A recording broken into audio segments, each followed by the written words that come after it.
Hey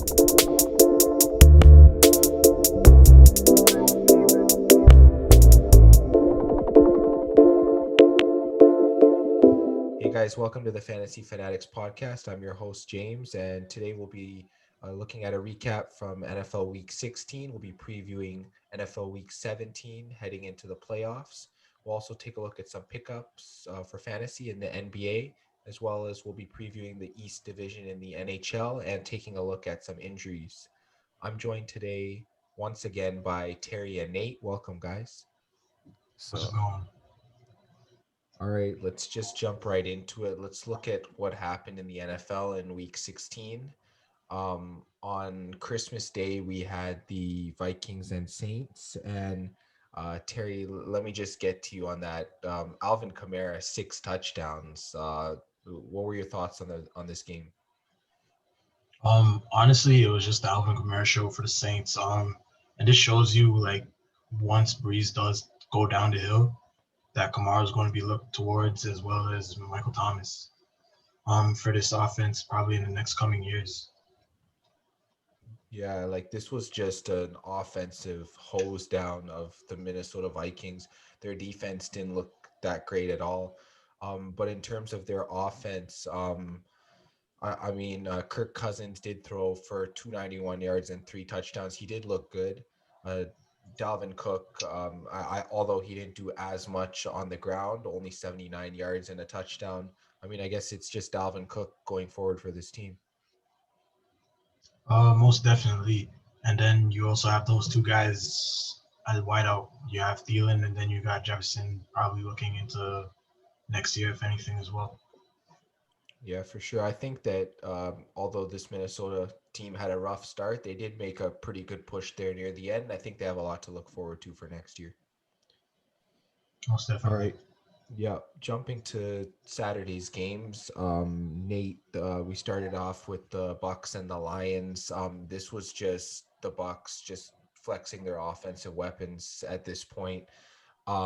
Touchdowns from pretty much everyone on this lineup. I know Brady threw 4 of them, and then Gabbert stepped in at quarterback and threw 2 of them. Um, Mike Evans had 2 touchdowns so to go along with his 181 yards. Chris Godwin, 84 yards and a touchdown. Gronkowski, 58 yards and 2 touchdowns, and Antonio Brown, 35 yards and his receiving touchdown, along with Fournette rushing for 1 on the ground. Nate, let me just ask you for your thoughts on this game. I guess we can officially say Brady's not a system player now.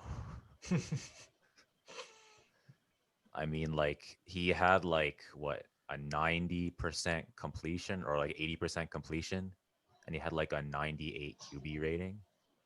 So that's just like really good right there. That's like he's playing like his Hall of Fame self that game. Yeah, for sure. And then in terms of the Lions, it was just, I guess, all over the place. Matty Stafford getting hurt after only throwing for 3 passes. Chase Daniel comes in, David Blau comes in. There's not really much of anything. I guess looking forward to the future with this team, if Kenny Golladay doesn't stay, I assume that they'll definitely need some help at wide receiver. Yeah, for sure. And then in terms of running their running game, I guess AP. I mean, he might stay for another year, but I just assume DeAndre Swift is just gonna take control of this backfield. Yeah, that's what it looks like right now. And I guess for Tampa Bay, it's just full charge to the playoffs. Yeah, that's what it looks like. Yeah, they just didn't have any hiccups really in this game. They're definitely rounding out their game going forward. Moving on to the 49ers and the Cardinals, there were some injuries in this game. I know DeAndre Hopkins left the game for a little bit. Also, Kyler Murray got an injury at the end. The Cardinals just really haven't looked like themselves. And they actually have a chance of missing the playoffs now because of this loss to the 49ers. And I mean, um, I know George Kittle returned into this game and he had 92 yards receiving. So he was pretty much just back to doing what he was doing. He looked great. I saw him out there. He was just plowing through through defenders as he normally does, and he was just leading this offense. And I believe next year, San Francisco has something to look for. I don't know what you think about that, Terry. Yeah, this year you can just consider San Francisco season just as a write-off, just due to all the injuries they had, whether it been in the running back game or the running backs with George Kittle, as you just mentioned, Jimmy Garoppolo, if you still include him in the plans for next year, and then you have who do they have? Debo Samuel at wideout as well. Yeah, and both Samuel and Ayuk should be looked at as the future of this team at wideout going forward. Most Um, definitely. yeah, their running back situation's a little more complicated than it looks, with Mostert always being on IR. So I guess we'll have to monitor that going into next season. And then Nate, in terms of the Cardinals, I know that they're definitely gonna have a tough road into the playoffs because they have to win next week. And I just Uh, want to ask you, do you think this team has what it takes to make the playoffs next week? sorry, can you repeat that? Yeah, so just talking about the Arizona Cardinals, they're now on the outside looking in as Chicago has stepped into the last playoff spot. Do you think that they can win next week? Do you believe they have what it takes to make the playoffs? Um, maybe they have a pretty good offensive game, so I think if they can get something started, then they might be able to make it. All right, let's just jump to the Saturday night game. The Miami Dolphins playing the Oakland Raiders. This game had huge playoff implications. Terry, can you break down this game? Honestly, it was a back and forth game between the Raiders and the Dolphins, and then you had that one play by Ryan Fitzpatrick to just get I believe Jason Sanders into field goal range. And you got to admit, the Dolphins defense has improved over the years from being like the laughing stock of the AFC East to being, I believe, probably a top five defense, arguably, in the NFL this year. What are your thoughts on having the head coach of the Miami Dolphins become a possible coach of the year candidate, guys?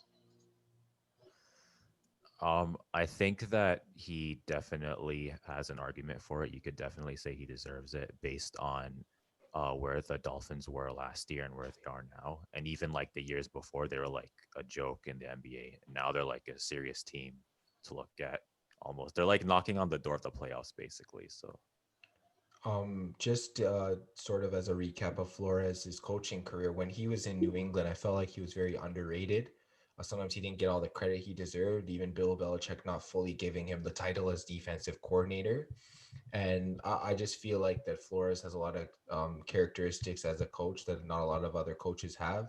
He has this culture that he's really infused into this team, and they just believe that they can win every game. It's one of those things, and I think that Flores does deserve a lot of credit going forward in terms of being coach of the year. But I don't know, Terry, are we concerned with Tua Tagovailoa going forward for the playoffs, or is this just sort of a thing that's just going to happen between the two quarterbacks? I feel like this year it's going to be a thing between the two quarterbacks, but later down the line, especially after this year and probably years going forward, this is going to be Tua's team. He just has to get used to the offense more often, and then just try to get more weapons around him. Gaskins is a great running back on the ground, and then you just need probably another wideout to just complement Parker and probably one of their tight ends. Yeah, actually, I think Gaskin led them both on the ground and through the air in this game, having 87 and 82 respectively, and two receiving touchdowns in this game. Just looking at the Raiders, Derek Carr threw for 336 yards and a touchdown. Jacobs rushed for 69 on the ground, and Nelson Aguilar going for 155 through the air and a touchdown, along with Darren Waller adding 112 through the air. And I guess heading into next year, this team's now eliminated from the playoffs. It's just going to be more from Josh Jacobs and Darren Waller. Most definitely. They just need to have probably one of the younger wideouts to develop over the offseason, whether it be Hunter Renfro or Henry Ruggs, and just hope for the best. Yeah, for sure. I think that the Dolphins can be confident moving forward after this game and heading into next week where they'll be fighting for their playoff lives. Well, speaking of their playoff lives, Nate, I know you're a Browns fan, and this game really didn't turn out the way you wanted it to. The Browns having most of their wide receivers out with COVID. Could you just run through this game? Yeah, so basically, the Browns did not have the best offensive game. They had, I guess, two touchdowns almost. Yeah, they had two touchdowns. Nick On Chubb the and ground, Kareem yeah. Hunt. Um, they had not the best running game, but they were doing both receiving and they were doing rushing. So, I mean, they had that. At least we could say like Baker didn't throw a pick and he threw for 285 yards. I'm more concerned about like defense for the Browns right now because they couldn't. It looks like they couldn't get a stop on the Jets because the Jets got 23 on them. So I guess heading into next week, my concern would be how would they stop the Steelers if they couldn't stop the Jets? Yeah, that's completely understandable. I know Chubb struggled on the ground as well. 11 carries for only 28 yards. And then Kareem Hunt, only 11 yards on the ground, also adding 41 through the air to go along with Chubb's 38 through the air. Both of them did find the end zone. Baker did not find the end zone, whether by rushing or by passing this week. And yeah, it was just very concerning for the Browns. I think maybe this game could be a write-off just because of the whole wide receiver situation. They didn't have Landry, Peoples-Jones, Higgins, and I believe one more receiver. Um, Assuming these guys all come back, Nate, they should be safe heading into next week. I hope so. And then I guess in terms of the Jets, they've just been pulling themselves further and further out of the Trevor Lawrence conversation with every win weekly. Yeah, it looks like Trevor Lawrence can safely come to the NFL. He doesn't have to stay in the NCAA for another year. Yeah, and this Jets team actually has been pretty underrated. Jamison Crowder actually threw a touchdown pass in this game. Um, and he also caught one as well. He had 92 yards through the air. Braxton Berrios and Chris Herndon also had receiving touchdowns. And I mean, this team does have talent. I feel like in the next couple of years, they just got to put it together and then they'll see some results. Yeah, it looks like they're starting to get their offense figured out. Mhm. So we'll see where they take it in the next year or Yeah, next for season. sure. For sure. Um, Moving ahead to the next game, the Bears really needed to win if they wanted to find their way into the playoffs, and they did. They hammered the Jaguars 41-17. We know the Jaguars are in line for the first overall pick. Trevor Lawrence, most likely it's going to be. And yeah, they kind of just played like it.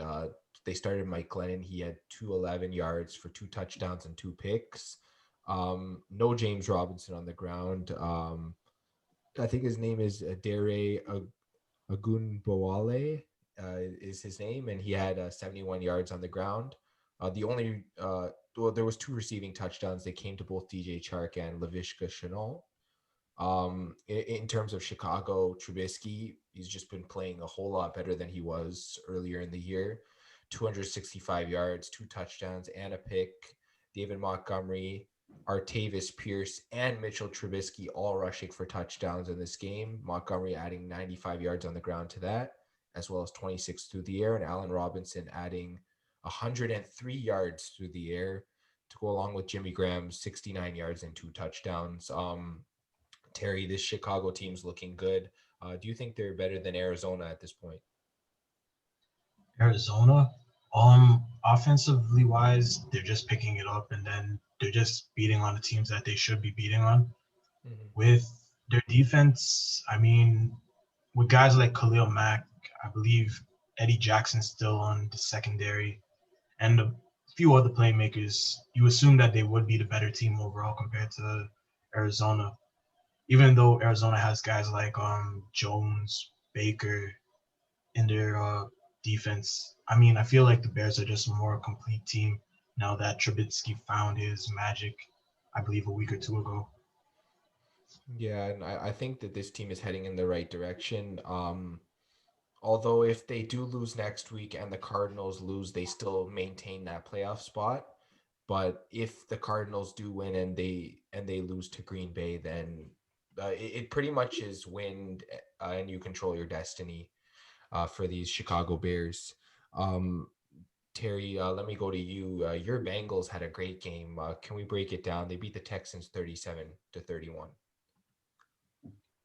Um, Honestly, every win they get now is a complete shock to me. I assumed that ever since they lost Joe Burrow, it would just be a losing streak.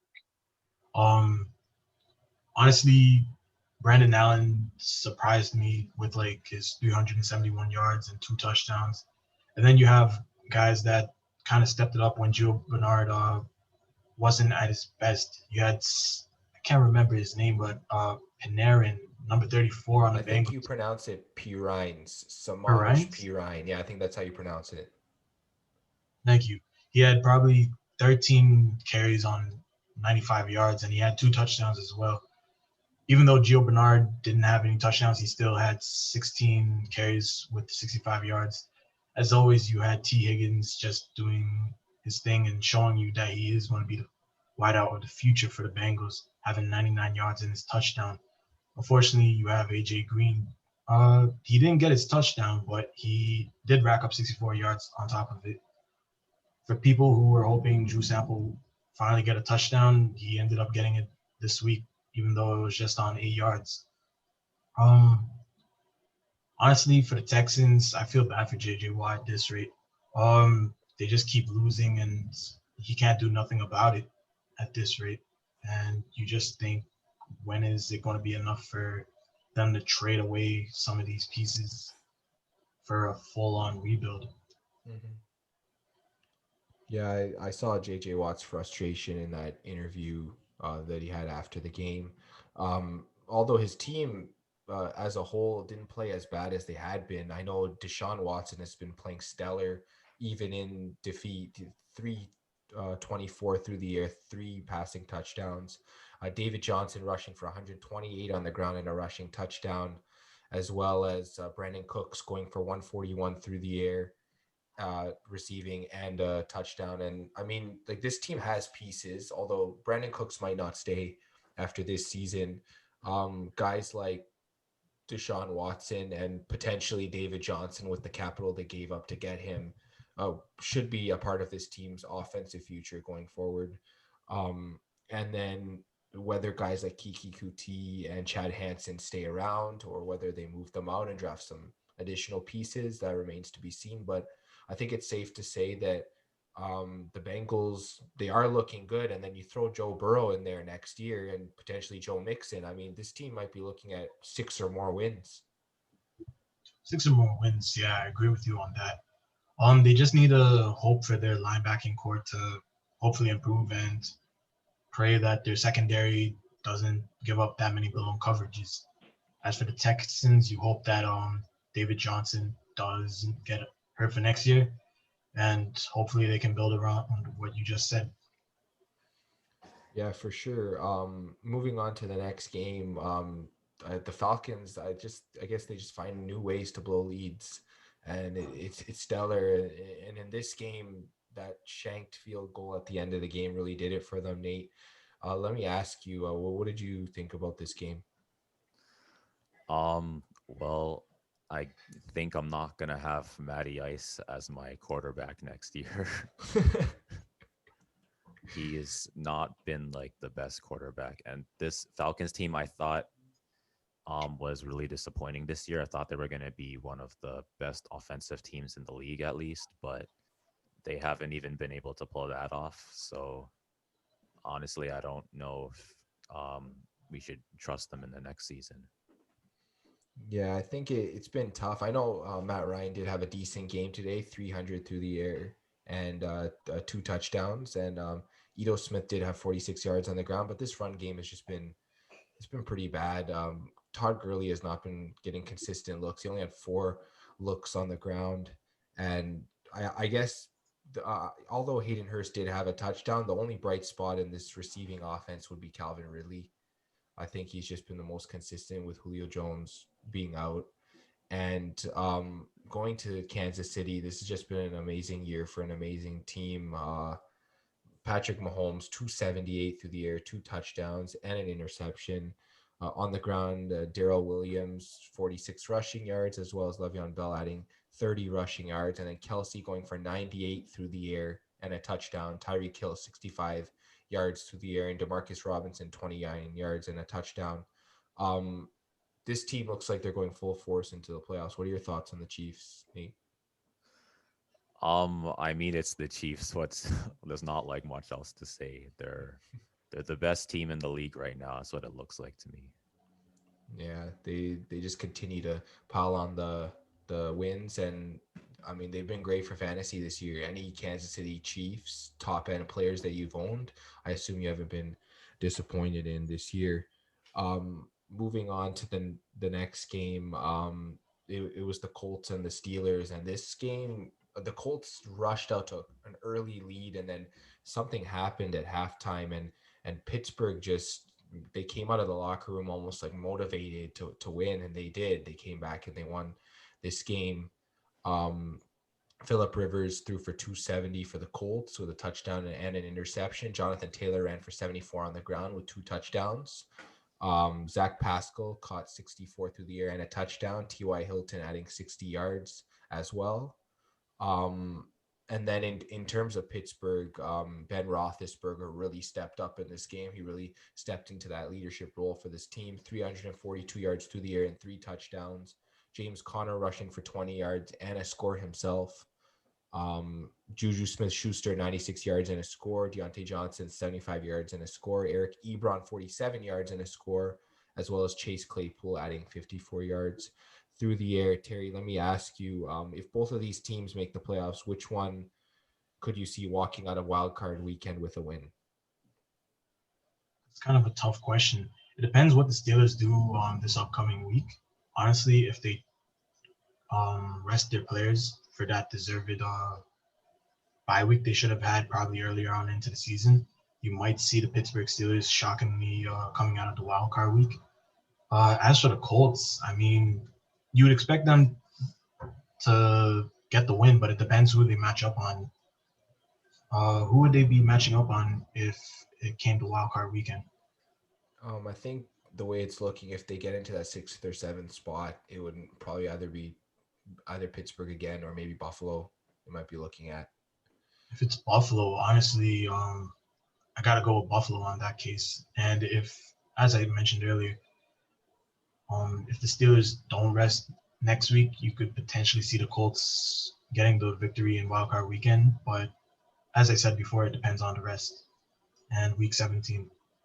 Yeah, for sure. I think that things could go either way on week 17 because there will be one 10-6 team on the outside looking in for the playoffs, and it's going to be interesting.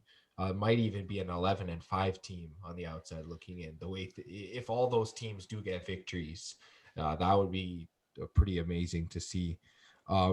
Going to the next game, the Giants against the Ravens. The Ravens seem determined to make the playoffs. They beat the Giants 27-13. Terry, let me just get your thoughts on this game as well. Honestly, Lamar Jackson needed to do his thing. He had 183 yards, I believe, passing, 2 touchdowns, as well as running 80 yards on the ground. Baltimore had their running backs in full sync. I think Dobbins had 77 yards, and Edwards racked up 85 yards on top of that. The receiver core down in Baltimore probably had, some may say a bad day, some may say a good day, depending on who you ask. Mark Andrews probably had 76 yards, and then Hollywood Brown 25 and 1, and then Snead 24 on 2 receptions, and then Dez caught another one this week, even though it was on 8 yards. On the Giants side of the ball, I believe Goldman only had 6 carries on 27 yards, and Dion Lewis only had 15 yards altogether. Daniel Jones, probably the only bright spot fantasy-wise, maybe, with 250 yards and a touchdown. And I believe Sterling Shepard had a touchdown as well, not 1,000% sure. Besides that, this is just a practice game for the Baltimore Ravens.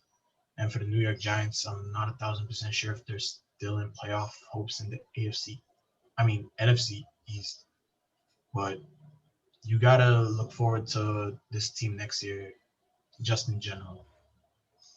Yeah, I think the Giants, if they do win and the Washington football team takes a loss next week, they can win this division.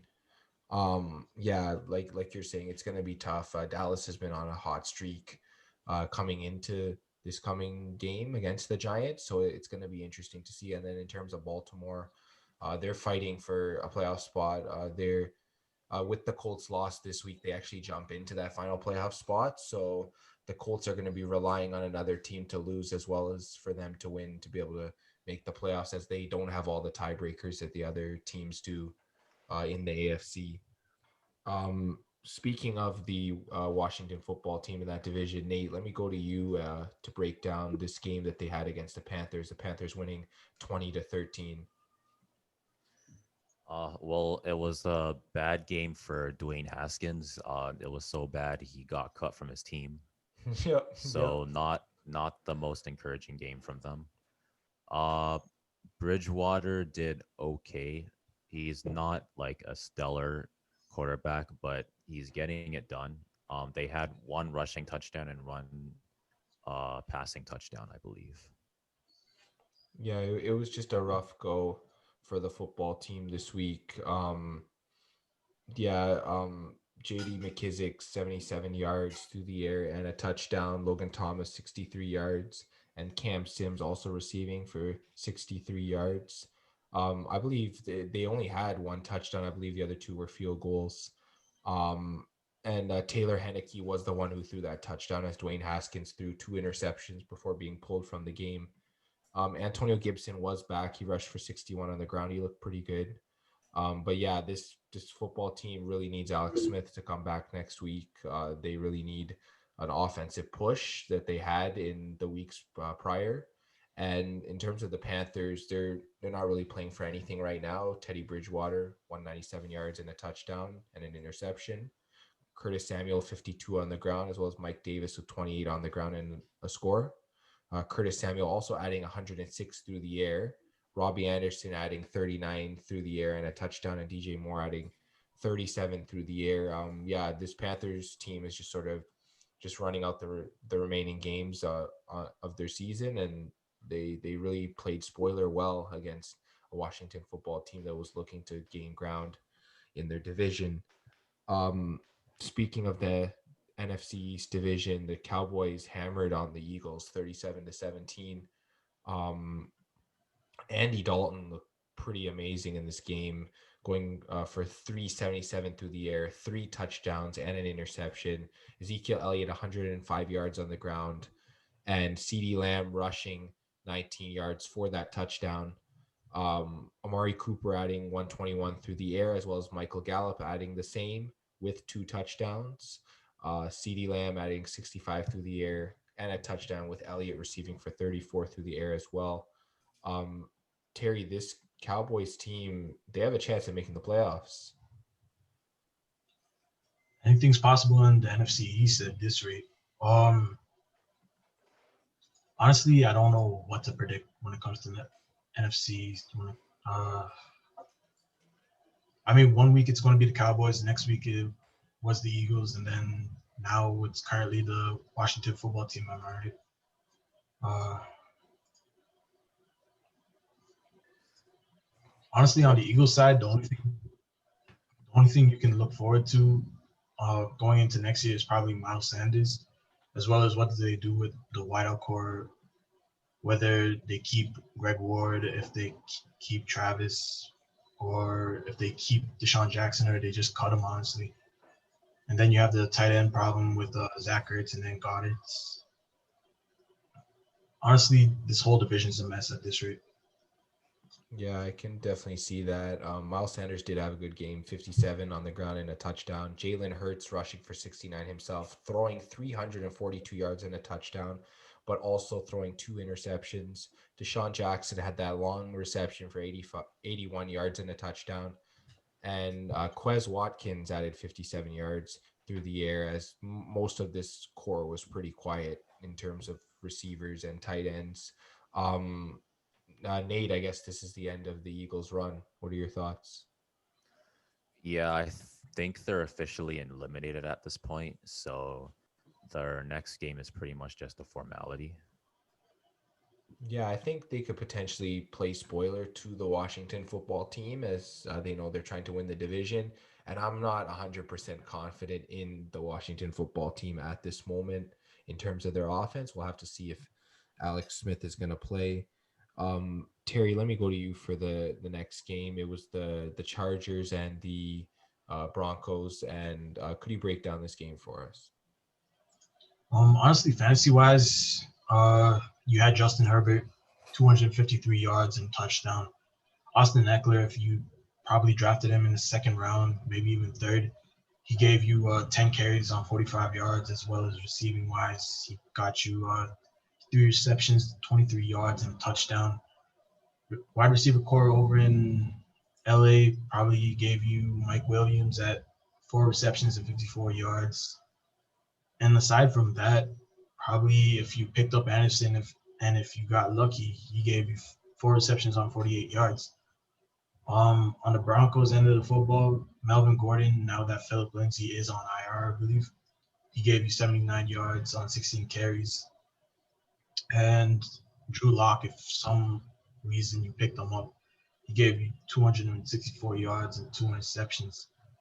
Um, the receiving core down in Denver, I believe, gave Noah Fant at 65 yards and 6 receptions, as well as Sean Hamilton at 5 receptions and 77 yards. This game was just two teams trying to figure out themselves for next year, who to keep, who to cut, and look at what their quarterbacks were giving them. Yeah, I think that the Chargers do have a good thing in Justin Herbert, as well as I think they should keep Austin Eckler around. He's been playing pretty well. They didn't have Keenan Allen in this game, obviously, but I think the Chargers do have a pretty good offensive core. But I don't know if I can say the same thing about the Denver Broncos. Just moving on to the next game on the slate, the Rams played the Seahawks. Nate, let me get your thoughts on this game. The Seahawks actually won the division by winning this game. Well, I guess I'll start by going with the Rams and say they had an amazing kicking game this week. I think they had 9 points worth of field goals, but that was basically their entire offense. So there's not much else to say about that. For the Seahawks, that was a pretty good win. I think Russell Wilson had one passing touchdown and he had about 60% completion. So it was okay. Not the best game for Russell Wilson, but it was all right. Yeah, I think that this Rams team definitely needs an offensive spark. Jared Goff did get hurt in this game. We don't know his status going into the playoffs. I know he probably won't play next week, as next week might be more of a formality in terms of that. And yeah, this Seahawks team looks like they're pushing forward to the playoffs. Chris Carson adding 69 on the ground, as well as Metcalf adding 59 through the air. Jacob Hollister having the receiving touchdown on this team, and Wilson running in the rushing score. Yeah, the Seahawks team looks like they are in a better place than the LA Rams at this point. The Rams having lost to both the Seahawks and the Jets the week prior, as well as this Goff injury concern. I don't know. The Rams might be one and done this year. I don't know what you think about that, Terry. Just want it done. I'm assuming he needs to do surgery on that thumb because honestly, that just looks. I don't even have words to describe how that looks at this rate. Who's the backup quarterback down in LA at the moment? I heard it was an AAF quarterback.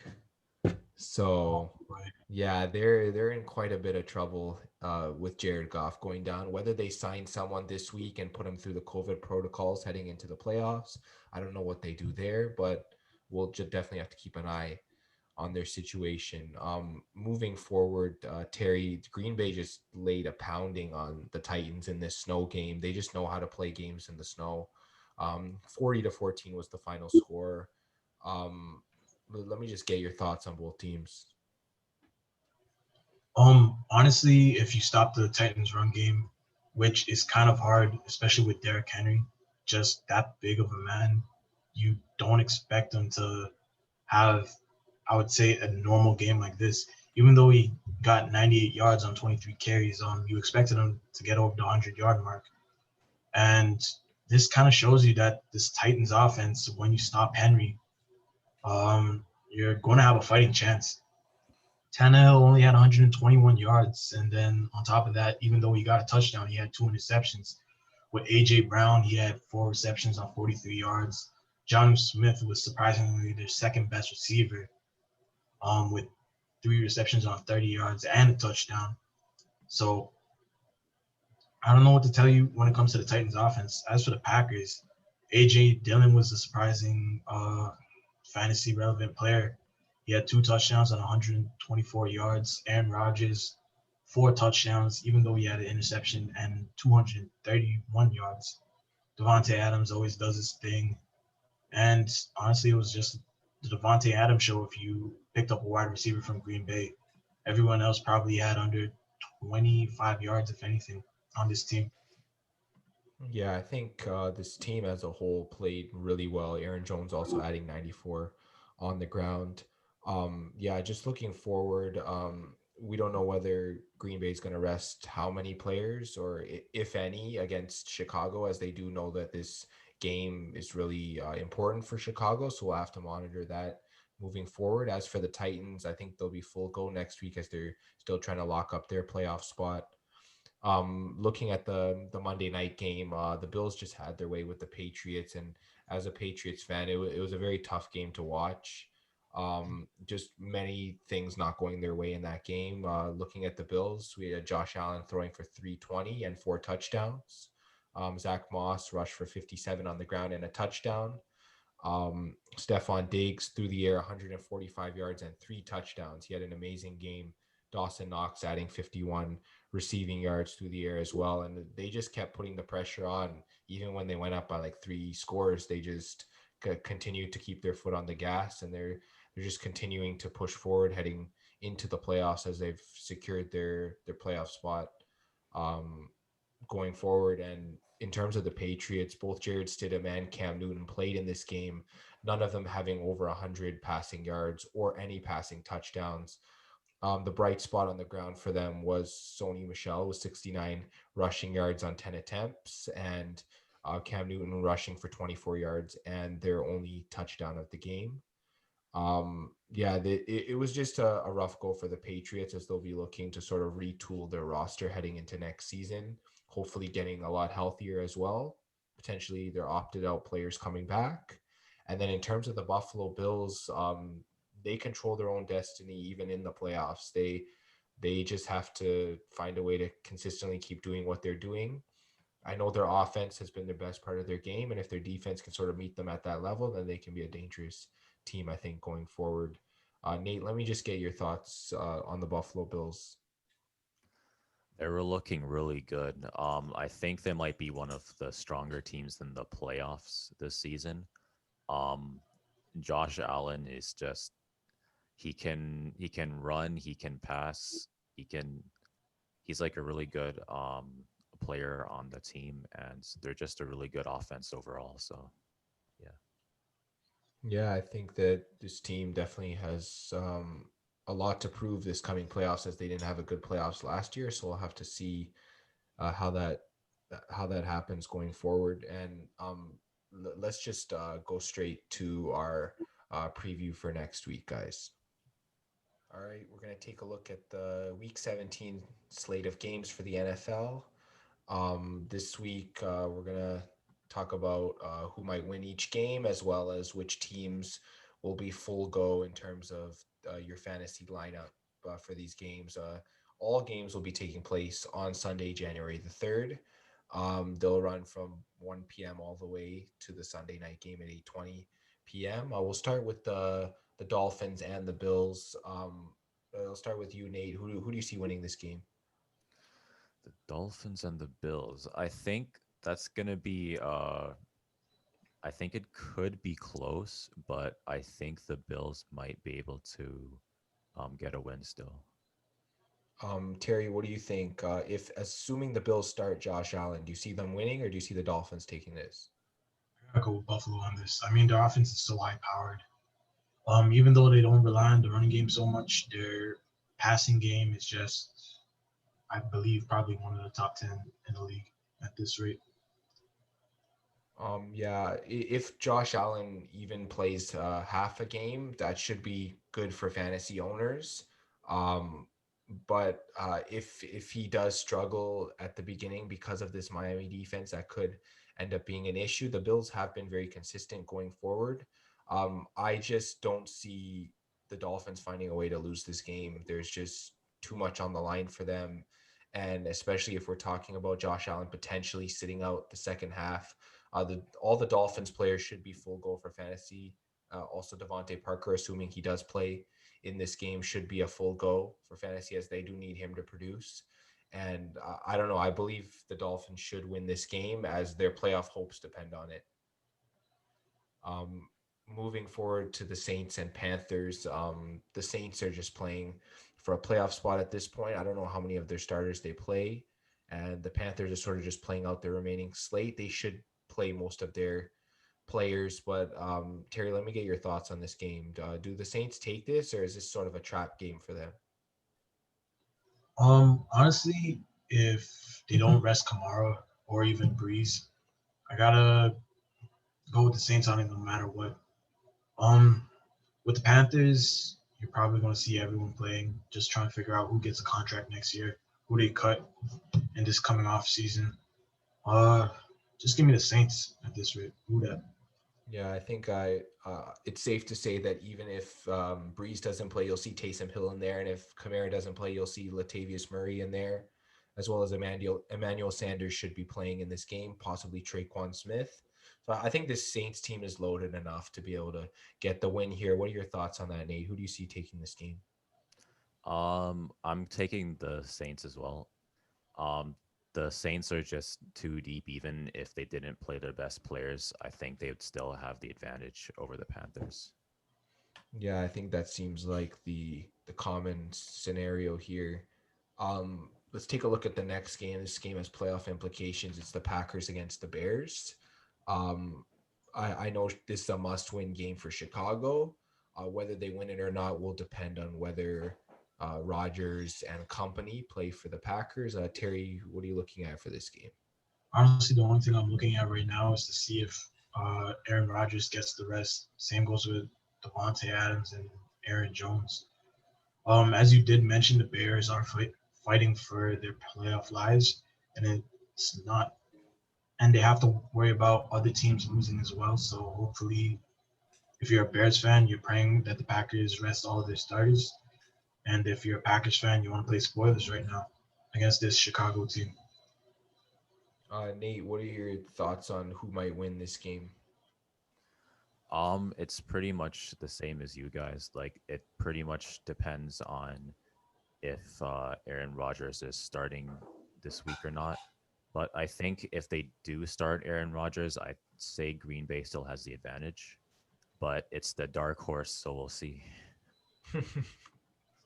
Yeah, Mitch Trubisky has just been amazing the past few weeks. He's been surprisingly good these past few weeks, and whether he can carry them to a playoff win, I think, in my opinion, also should depend on whether Aaron Rodgers does play in this game.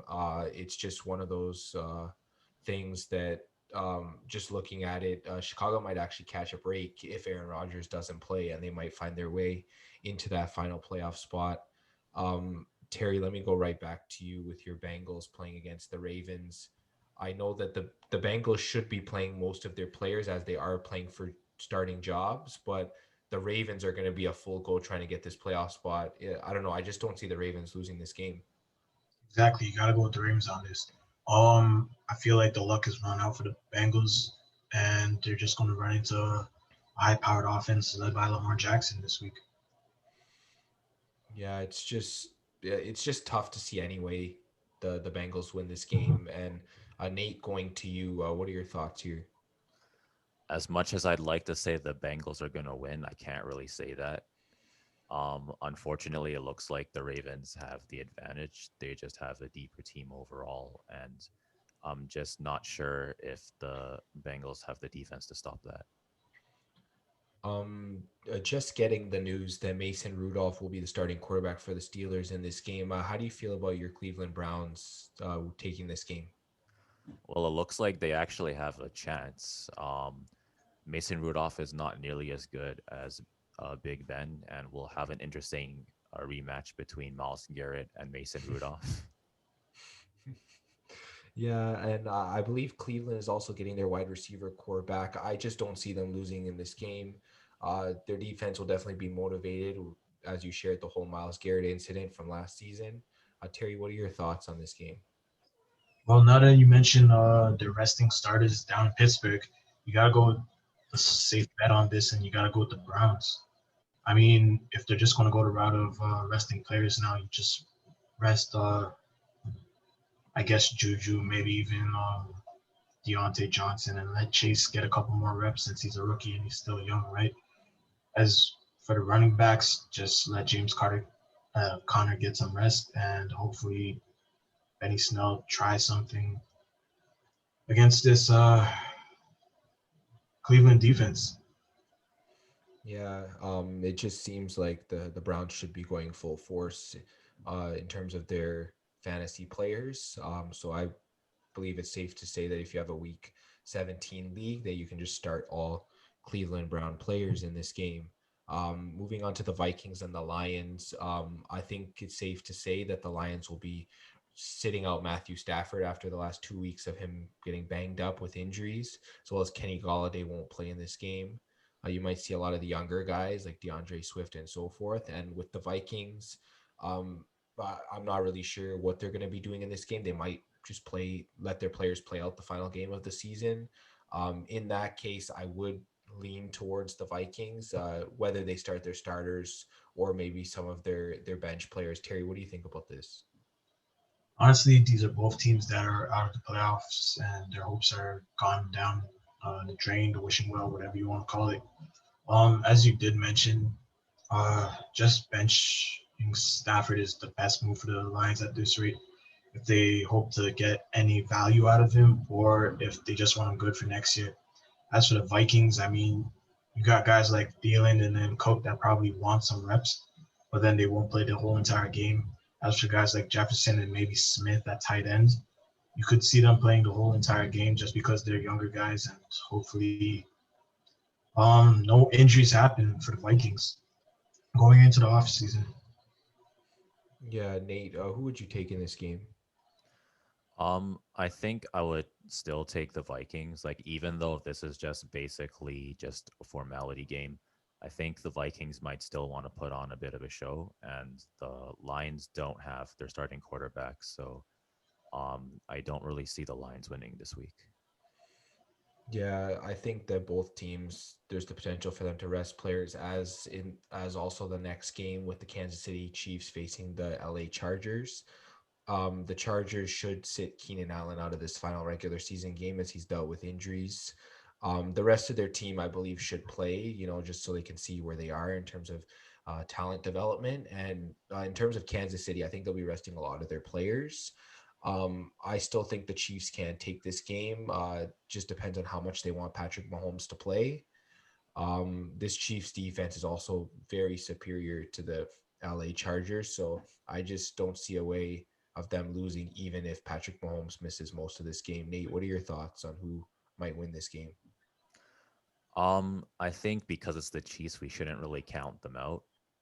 They pretty much always have a chance to win, even if they're not starting their best players. Yeah, Terry, what are your thoughts also? Honestly, you gotta go with the Chiefs on this. Chargers are probably playing for pride just for the new defensive coach. Um, you can honestly say that even if Patrick Mahomes is out, their backup quarterback's just gonna uh, fit in pretty well with the offense down in Kansas. Aside from that, it's just a punching bag game for the Chiefs and just trying to get more reps. before their bye week. Yeah, I believe their backup quarterback is Jordan Tamu from the Battlehawks of the XFL, and he was one of the better XFL players last season. And Kansas City really liked what they saw, and they signed him to their practice squad. I assume that he is going to be taking the backup role in this game. Moving forward to another game where I guess they're just going to be evaluating talent, it's the Patriots against the Jets. I don't see Cam Newton starting in this game, and even if he did, it wouldn't be for the full game. Jared Stidham will definitely be getting a look at quarterback, as well as I believe Sam Darnold will be getting a look at quarterback for the Jets. Um, it just depends on the extent of the injuries for the Patriots.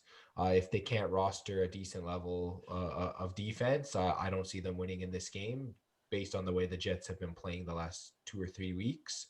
But if the Patriots can somehow start guys like Devin McCourty that were hurt last game, as well as sort of just get a decent lineup on the field, I believe they can win this game. Nate, what are your thoughts? I think it's gonna be a back and forth game. It could go either way.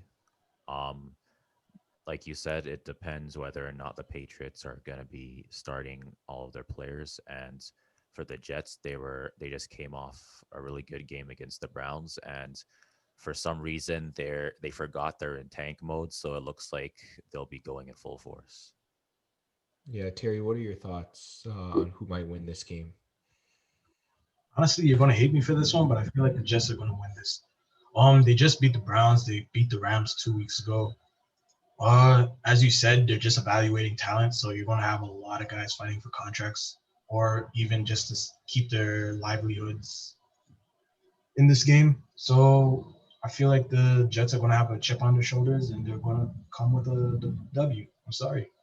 Yeah, I mean, as a Patriots fan, I kind of have to agree at this point. The Patriots just they aren't playing for anything. It seems like the Jets are more likely to start their starters in this game compared to the Patriots. So I think that if the Jets have more starters on the field, it'll just be a formality for them to win this game.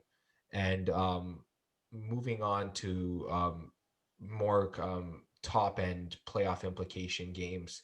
The Cowboys are facing the Giants in New York. And this game, if the Washington football team does lose, this game will determine who wins this division. Terry, who are you taking, the Cowboys or the Giants? I feel like the Cowboys might pull this one off, just due to the fact that they're on a 3 game winning streak right now, and as well as the Giants and Washington, almost the whole entire division in the NFC East is just on a losing streak. And I feel like after the win last week, the Cowboys are just going to find their way into the playoffs. Yeah, I can tend to agree with that. I just don't like the way the Giants have played the last 2 or 3 weeks. They just haven't looked like the team that I know that they can be moving forward. This will definitely be a test for them, but I can also see the Cowboys winning in this game. What about you, Nate? Who do you like in this game? I think that Dallas has the advantage on paper. I think just like names wise, like for example Zeke Elliott. Just from that, I think they have the advantage. The Giants are pretty good, but they haven't been playing to their potential, I think. Yeah, I think it's just gonna be a tough road for the Giants. I think they got to keep the score down if they want any chance in this game. Because if you go into a shootout, Andy Dalton's the red rifle. He just slings the ball like no one's business. Terry, you can attest to that. Him being a part of the Bengals for a long time. Moving to the other interesting game in this division, the Washington football team at the Philadelphia Eagles. I believe the Eagles will be rolling with all their starters in this game because they need to evaluate talents like Jalen Hurts, like Miles Sanders, like Jalen Rager, and others. I think that these two teams will be both fighting for pride, with the Washington football team potentially fighting for the division. If Alex Smith plays, do you see the Washington football team winning, Nate, or do you see the Eagles taking this one? It's hard to say because they're both bad. So it Hmm. pretty much comes down to which team is worse. I think the Washington football team, they have like some potential offensively, but they just lost their starting quarterback. So I think I'm gonna go with the Eagles, but I think it might be close. All right, Terry, what about you? Who do you like in this game if Alex Smith plays? Alex Smith plays. I feel like they might squeak out a win, but that's just my heart saying. I feel the Eagles, they're going to come out with a win just due to Hurts trying to prove this whole organization that he is the future. Last week he did go off, and you're hoping that he does ride this momentum into this coming week against the Washington football team. Um, all you got to hope for now, if Alex Smith is playing, is that he catches fire early. He uh, finds Logan Thomas or either Terry McLaurin, and they just go on a quick 14-0 run. Yeah, I just want to point this out that when Alex Smith announced that he was going to return at the beginning of this season, I was one of the first people to point out that this team definitely has playoff potential if Alex Smith is the starting quarterback of this team. And I just felt that all the way throughout the season. And eventually, when they named him the starter, I praised Ron Rivera for that move, and it seems to have worked out in their favor. I just think that this team just rallies around Alex Smith. He's that type of locker room guy. He's the kind of guy that, will step in there and take full leadership of this team. So I think if he does play, no matter what capacity he plays at, I think that the Washington football team can put together a good enough game to get into the playoffs. Looking at the Falcons against the Bucks, both of these teams don't have much to play for. Julio Jones will most likely sit out of this game for the Falcons. And on the side of the Bucks, I assume Tom Brady will sit out most of this game, as well as guys like Mike Evans and Chris Godwin. You most likely won't see Ronald Jones. And if you do see Ronald Jones, you might not see Leonard Fournette. So in terms of the Bucks, I don't know about fantasy wise, but in terms of the game, Terry, who do you see winning this? For some reason, I feel like the Falcons might win this if the Bucks do decide to rest their starters. If you see like a handful of starters, probably like Leonard Fournette for probably half of the game, maybe even AB being a number one receiver if Godwin and Evans are out, and they do go on to early lead against the Falcons, I feel like the Bucks might pull it off. Falcons, as for most of these teams that are fighting for contracts, they're gonna probably play all their starters, just evaluate who they can keep for next year. Aside from that, boy, give me the Bucks at this rate. I don't even know for this matchup. All right, Nate, what about you? Who do you like here? Um, to be honest, I would still take the Bucks over the Falcons, even if the Falcons had their starters, not because of their offense, but because of their defense. They haven't been able to get any proper stops, and the even on their offense, they haven't been playing to what they could be on paper. So yeah, I'd take the Bucks. I'm actually going to lean with the Falcons on this one, guys. I think if Matt Ryan does play, it's sort of a prove-it game for him. The Falcons might be looking to move on from him at the end of this season. He's got to do something to sort of prove that he should be their guy moving forward. And if they have guys like Calvin Ridley in the lineup, potentially if they factor in Todd Gurley more on the ground, and the Bucks don't have a lot of their starters, I think the Falcons can pull off this game. They had a good showing against the Chiefs. It didn't turn out the way that they wanted it to, but their run defense especially has overall been very underrated this season. Moving on to the Raiders and the Broncos, both of these teams actually will be definitely evaluating their talent. I don't see them resting a lot of players. I think that they're just going to play this game as if it was the final game of the season and just sort of go for the win. Terry, who do you see winning this game?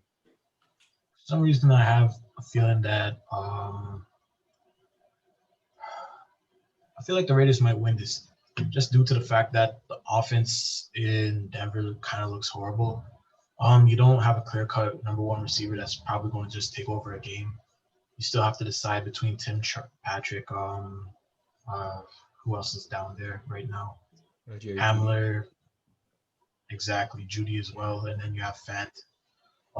It's a spread the wealth type of offense, yet you don't have one guy that stands out. Melvin Gordon, even though he just signed a contract, he probably might just rest. And we're going to see a lot of Royce Freeman coming from the backfield. And then you have Locke. I mean, if he plays like last week with 2 interceptions, I feel like the Raiders are going to win. With the Raiders, on the other hand, I mean, you got Waller, you have who else there? Can't even think off the top of my head. I know Josh Jacobs is there, and if he does sit, you have a reliable running back in Booker. Aside from that, give me the Raiders, probably by a lot. Yeah, I think even if Derek Carr sits, you'll have Mariota back there. You'll have a competent quarterback throwing the ball. I just can't see the Raiders losing if they put up over 20 to 25 points because I don't think the Broncos can keep up in terms of that kind of scoring. So I think the Raiders should take this game. Nate, what are your thoughts? Same with you guys, the Raiders. The Raiders have beaten better teams than the Broncos, so I don't really see how the Broncos are going to win. Yeah, it's an interesting game as there's not really any playoff implications to it, but I believe both teams do have something to play for in terms of talent evaluation. Moving on to some games that have real playoff implications. Tennessee Titans will be looking to clinch their playoff spot this week against the Houston Texans. I assume both teams will should be a full go in this game as the Texans are trying to play spoiler and evaluate their talent as well, and the Titans, of course, pushing for the playoffs. I just see the Titans taking this game. They can't afford to have another dud game like they had last week. I think Derrick Henry will come in full force against this porous Texans front line that just can't stop a beach ball at this point. They're gonna get run through like a train by Derrick Henry in this game. Nate, what are your thoughts on who might win this? Um, I don't see how they're going to stop Derrick Henry. He's literally, you might as well just put a piece of paper in front of him at this point because you're just not going to stop him. So I really don't see them beating the Titans pretty much. They're pretty much dependent on their being able to outscore the Titans. Yeah, Terry, what about you? Texans defense is just makeshift at this rate. We possibly might see JJ Watt play his last game as the Texan, especially if he is frustrated with how the organization is going about. Um, Give me the Titans and by a lot. Aside from that, as you said, evaluating talent on the Texan side, Titans are going to be playing their starters until they either blow out the Texans or um, until the last whistle is blown. So yeah, Texans. I mean Titans. Jesus. Yeah, we're all taking the Titans in this game. It's just it should be a formality for them. Derrick Henry should be amazing on the ground in this game. Moving to another game in that division, the Jacksonville Jaguars playing the Indianapolis Colts. The Jaguars probably will rest James Robinson. I don't see him starting in this game, and they should be also sitting out Gardner Minshew as Mike Glennon should be the starting quarterback once again this week. And the Colts will be just rolling out all their starters in full force. So I don't see the Colts losing this game, especially with the Jaguars potentially attempting to tank for Trevor Lawrence. I don't see a way for the Colts to lose this game, even though they did lose their first meeting at the beginning of the season. Terry, what are your thoughts? Give me the Colts by a lot. As for some of these matchups, as I said, Jaguars. I know if you're probably playing fantasy in week 17, their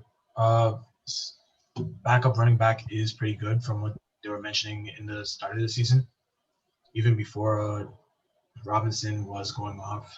Aside from that, give me Colts, as I said. Nate, what about you? You like the Colts as well? Yeah, the Colts are like they're another playoff potential team, and the Jaguars are tanking right now. So it's like if they actually win, they're pretty much hurting themselves at this point. So I don't see why the Colts would lose. Yeah, I think that we're all in the same boat in terms of this game. Apparently the Rams have not clinched a playoff spot yet, from what I'm seeing here. So apparently this Cardinals Rams game is for a playoff spot, and I don't know if the loser will make the playoffs. I think it just also depends on that Chicago game as well. I think that if the Cardinals win this game, then the Rams can still make the playoffs if Chicago loses. But if Chicago wins, then the winner of this game will be the final playoff team. So it will be interesting, actually. Both teams will definitely be rolling their starters, except for the Rams, who most likely won't have Jared Goff in this game. I actually think the Cardinals take this. They have to take this. They can't lose to an AAF starting quarterback. Nate, what are your thoughts on who might win this? I think that after seeing last game and how basically a kicker was carrying their offense, I think the Rams are going to lose. Definitely take the Cardinals. Terry, what about you?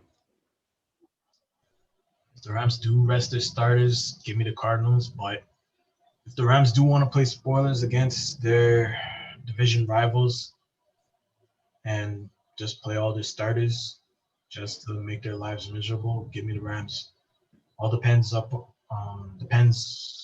30 minutes before game day.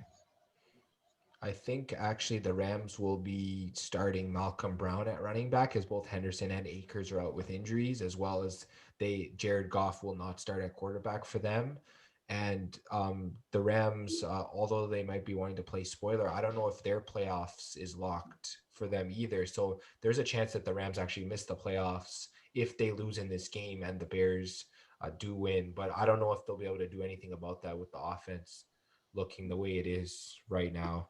And then the final game on the slate, the Seahawks against the 49ers. Apparently George Kittle wants to keep playing. So I just assume that they're just gonna let him play. It looks like both teams should be starting all of their players. The Seahawks might rest Wilson in the second half if they don't feel like he needs to play. They might rest Metcalf as well, potentially Chris Carson. So you might see Carlos Hyde in this game. I might take the upset here, actually. I like the 49ers, especially, with Kittle coming back. And if the Seahawks do rest anybody, I'm going to take the 49ers here. What about you, Nate? I think the 49ers have a chance to pull an upset, but I'm not sure if the Seahawks will want to rest all their players. They might want to keep some players on the field just in case, but it all kind of depends on that, I guess. Yeah, what are your thoughts, Terry? Um, I want to say the Seahawks just due to the fact that the Niners offense hasn't been as productive as we expected. But since you say Kittle is wanting to play, um, I feel like one man doesn't make the whole entire team. I gotta go with the Seahawks here. All right. This slate looks great for this week. There's going to be some great matchups. And if you are playing fantasy in week 17, probably just take a look at the practice reports and the inactives list heading into games. Just play off of that. It's very tough to play fantasy in week 17, but hopefully we've provided you a sort of analysis on which teams should be a full go in terms of fantasy. And I think you should be good heading into week 17. Let's move on to our NBA pickups for this week, guys. All right, welcome to the NBA portion of the Fantasy Fanatics podcast. We'll be talking about some fantasy pickups under 50% owned in Yahoo leagues that you might be able to pick up. And we'll also just be talking generally over what has happened in the NBA this week. I'm joined once again by Nate and Terry. Welcome, guys. So, How's it um, going? Yeah, let's just hop right into it. Nate, I'll start with you. Maybe give me two or three guys that you like, and let me know why you want people to pick up these fantasy players. sure. I got three pickups. Lugens Dort, Lonnie Walker, and Ennis Kenner. Um, let me check. So Lugens Dort, last game he had 20 points, I think. 20 points, 3 rebounds, and 5 assists. And he's going fast, and he gets like heavy minutes. Oh my bad. He got 26 points, 2 rebounds, and 1 assist. He's averaging 20 points, 3 rebounds, and 1.5 assists. So he's going fast. I think 29% added him the last day. So if you really need a scorer on your team, try to pick him up as fast as you can. And for Lonnie Walker, he's getting, I think, 4, 3, 16 points, 1 rebound, 1 assist, 1 block. So he's like getting something in every category, and he gets decent field goal. So he's a good player to have just to kind of like cover multiple categories if you don't have someone like that at like a lower end. And for Ennis Canner, honestly, I don't know why he's like so low. He's like 20% owned, I think, and he's like averaging a double double this season. So if you don't have him, try to pick him up if you can. All right, that sounds good. I think that you've generally covered a few different positions, and those are some good pickups. I'll move over to you, Terry. Who are two or three guys that you might be looking at managers picking up in the NBA?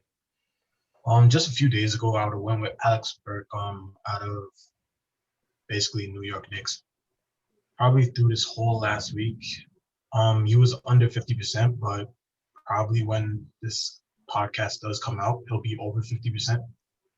Um, with New York Knicks and probably veteran or uh, players that just get tossed around the league, they usually play a lot of minutes at the start of the season. For example, Trey Burke, probably a few years back, I remember he had like a hot stretch of games before he basically got sat for some of the younger guys. Alex Burke, he's going to be a short-term um, solution to probably a couple long-term problems in your fantasy lineup. But for now, I just suggest you pick him up. He was averaging over last week probably 20 points, 3.5 assists, 3.5 rebounds, probably a steal as well. And he won't tank your percentages if anything else. Um, Another guy I would go with is probably Kyle Anderson. As I mentioned in uh, the sleeper part of last week's podcast, the front court of the Grizzlies is just being held together by him and Jonas Valanciunas. At this rate, you're just going to see a lot of touches coming through Kyle Anderson, whether he's going to be facilitating or just waiting in the corner for a easy three ball. And hopefully this Grizzly team will bounce back. But knowing them bouncing back through all the health issues, I guarantee you Kyle Anderson will be slowly moved uh, out of the later projections of the starting lineups or even the rotation for the Grizzlies, maybe in the 72 game mark. As for centers, I would go with Mason Plumlee. Jaleel Orford most likely won't get a lot of minutes, especially knowing Dwayne Casey having a short leash on some players. So expect Isaiah Stewart and Jaleel Okafor holding bench minutes when it comes to center. As for my final one, I would go with Naz Reid. He's basically, how should I say it, a handcuff when it comes to Karl Anthony Towns. If Karl Anthony Towns does miss minutes for carrying the Minnesota Timberwolves, expect Naz Reid to basically fill into that center role position.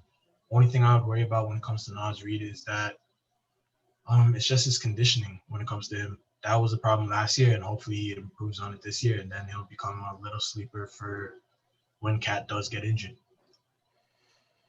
All right, that sounds good. I want to just talk about some pickups that I have as well. Let's shift over to the Toronto Raptors and Aaron Baines. I know that the hot pickup right now for the Raptors is Chris Boucher.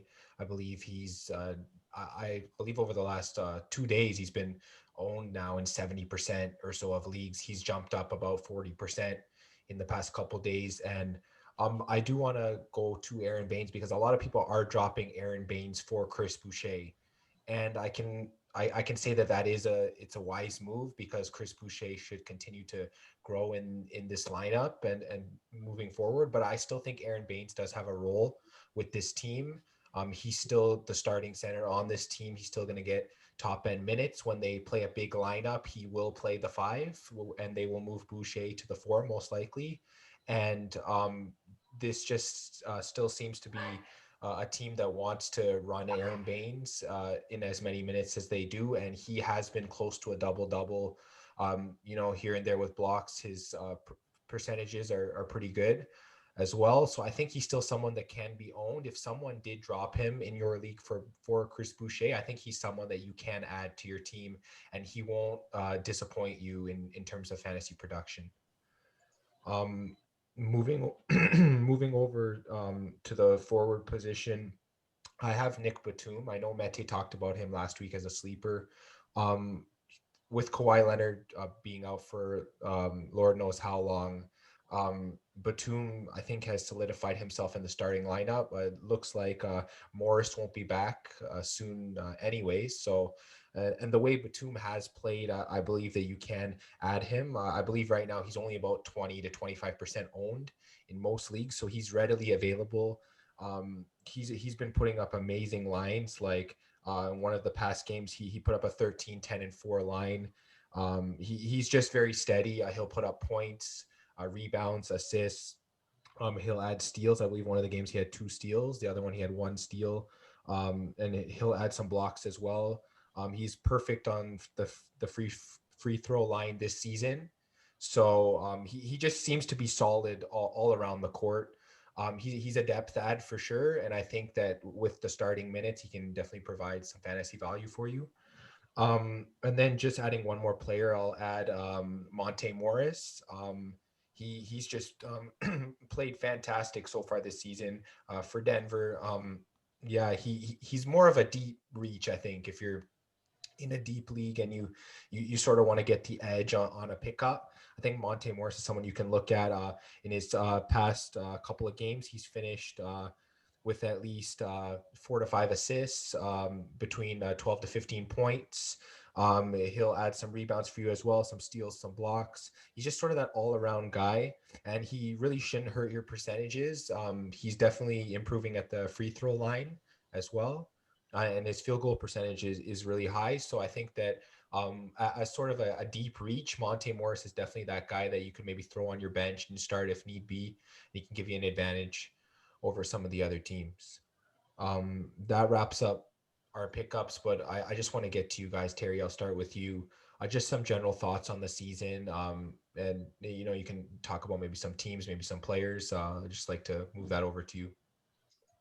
Honestly, it's just the start of the season, and just remember, due to the fact that we are in this unfortunate situation, the fans won't be available to be seated inside any of these arenas. So this may play a factor when it comes to some of these players' mindsets. Some of these guys will just think of it as another scrimmage instead of imagining over 15,000 people in the stands just either cheering or booing them. Some teams that are surprising coming out of the East right now, probably the Orlando Magic and Cleveland Cavaliers when you think about it. I think they're both off to a 3-0 start. Guys that really pop out on Cleveland right now is probably their backcourt duo. Garland and Collin, they're both just going off on a night-to-night basis. When it comes to Orlando Magic, I mean, you have your usual guys that are always providing the scoring and just keeping the team afloat together. Terrence Ross, Nikola Vucevic. Aaron Gordon's putting up his numbers as always. What do you think, Nate? Um, I kind of agree. I was gonna say that a lot of the teams that were in the playoffs last season, they're off to a bad start this season. For example, for the Raptors, they haven't had been able to get their offense going. They lost pretty handily to the Pelicans, and they couldn't close it out against the Spurs. I noticed that a lot of their players, they like to kind of drive to the basket. There's like too many players driving to the basket. They need more people on the perimeter shooting threes. And yeah, I'd kind of like Pascal Siakam's performance, even though he hasn't had like an outstanding like superstar scoring game yet. Like his highest so far is 20, but he's been filling up multiple categories. So he's still a player to put on your fantasy team, I think. And I was gonna say for the Nets, Levert played like a really good game last night. He had 26-11, which is really good. And he was able to lead his team to a win against the Grizzlies. I think they both had, in both teams had injuries, but yeah, they were. He was still able to lead the Nets to a win, so that's good. Looking at just the standings, the way they've shaped out so far, let me project who I think a non-playoff team from last year might make it, and maybe a team that was a playoff team last year, which team I might fade. And I think in the East, I'm liking the Atlanta Hawks. I think that their success can be maintained. It's not like just a general hot start like some of these teams. I feel like that they can be a playoff team, even though they weren't last season, and maybe a playoff team that I might fade. I know there's a few playoff teams that have gotten off to a rough start. I think that if the Toronto Raptors don't turn things around, I think they could be on the verge of missing the playoffs this season from the East. For the West, I think I like the start that the San Antonio Spurs have gone on. I am a Spurs fan as well as you are, Terry, and I know there's always high expectations in terms of the San Antonio Spurs.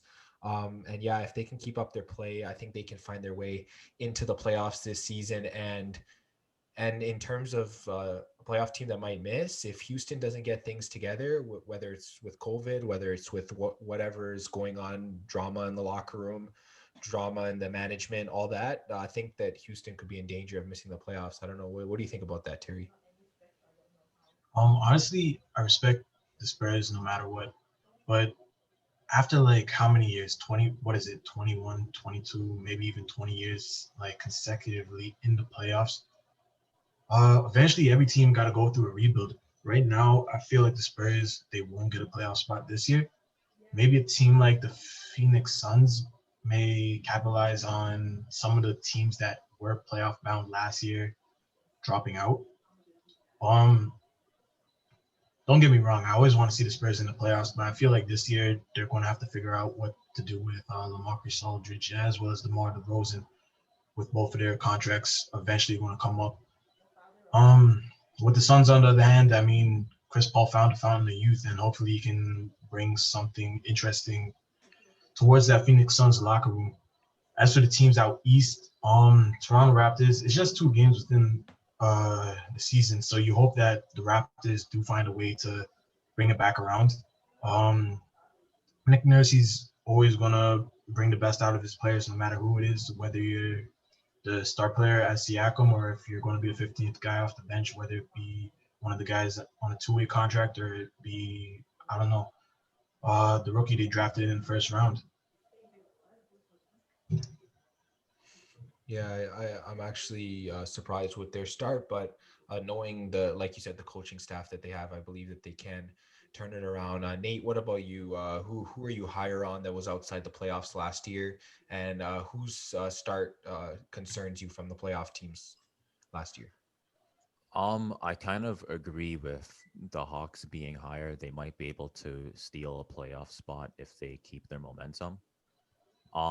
I think I kind of disagree with the Raptors being out of the playoffs mainly because it looks like they're just having, I guess, communication problems on the defensive end, and kind of they just have to kind of still sort out their offense a little bit more and try to figure out who's going to drive more, who's going to be on the perimeter more. Um, I think it's still kind of hard to predict who's going to be like in the playoffs exactly because it's just been like two or Yeah, three it's very games. So early. Yeah. yeah, I think I think this is just mostly a try to get the rust off. Like I know we had preseason, but um still like this is like just kind of like feeling out what the plan is for the rest of the season, pretty much. I just have one more question for you, Nate, before we finish up. Can we trust the Minnesota Timberwolves this year? Do you believe they'll be a playoff team?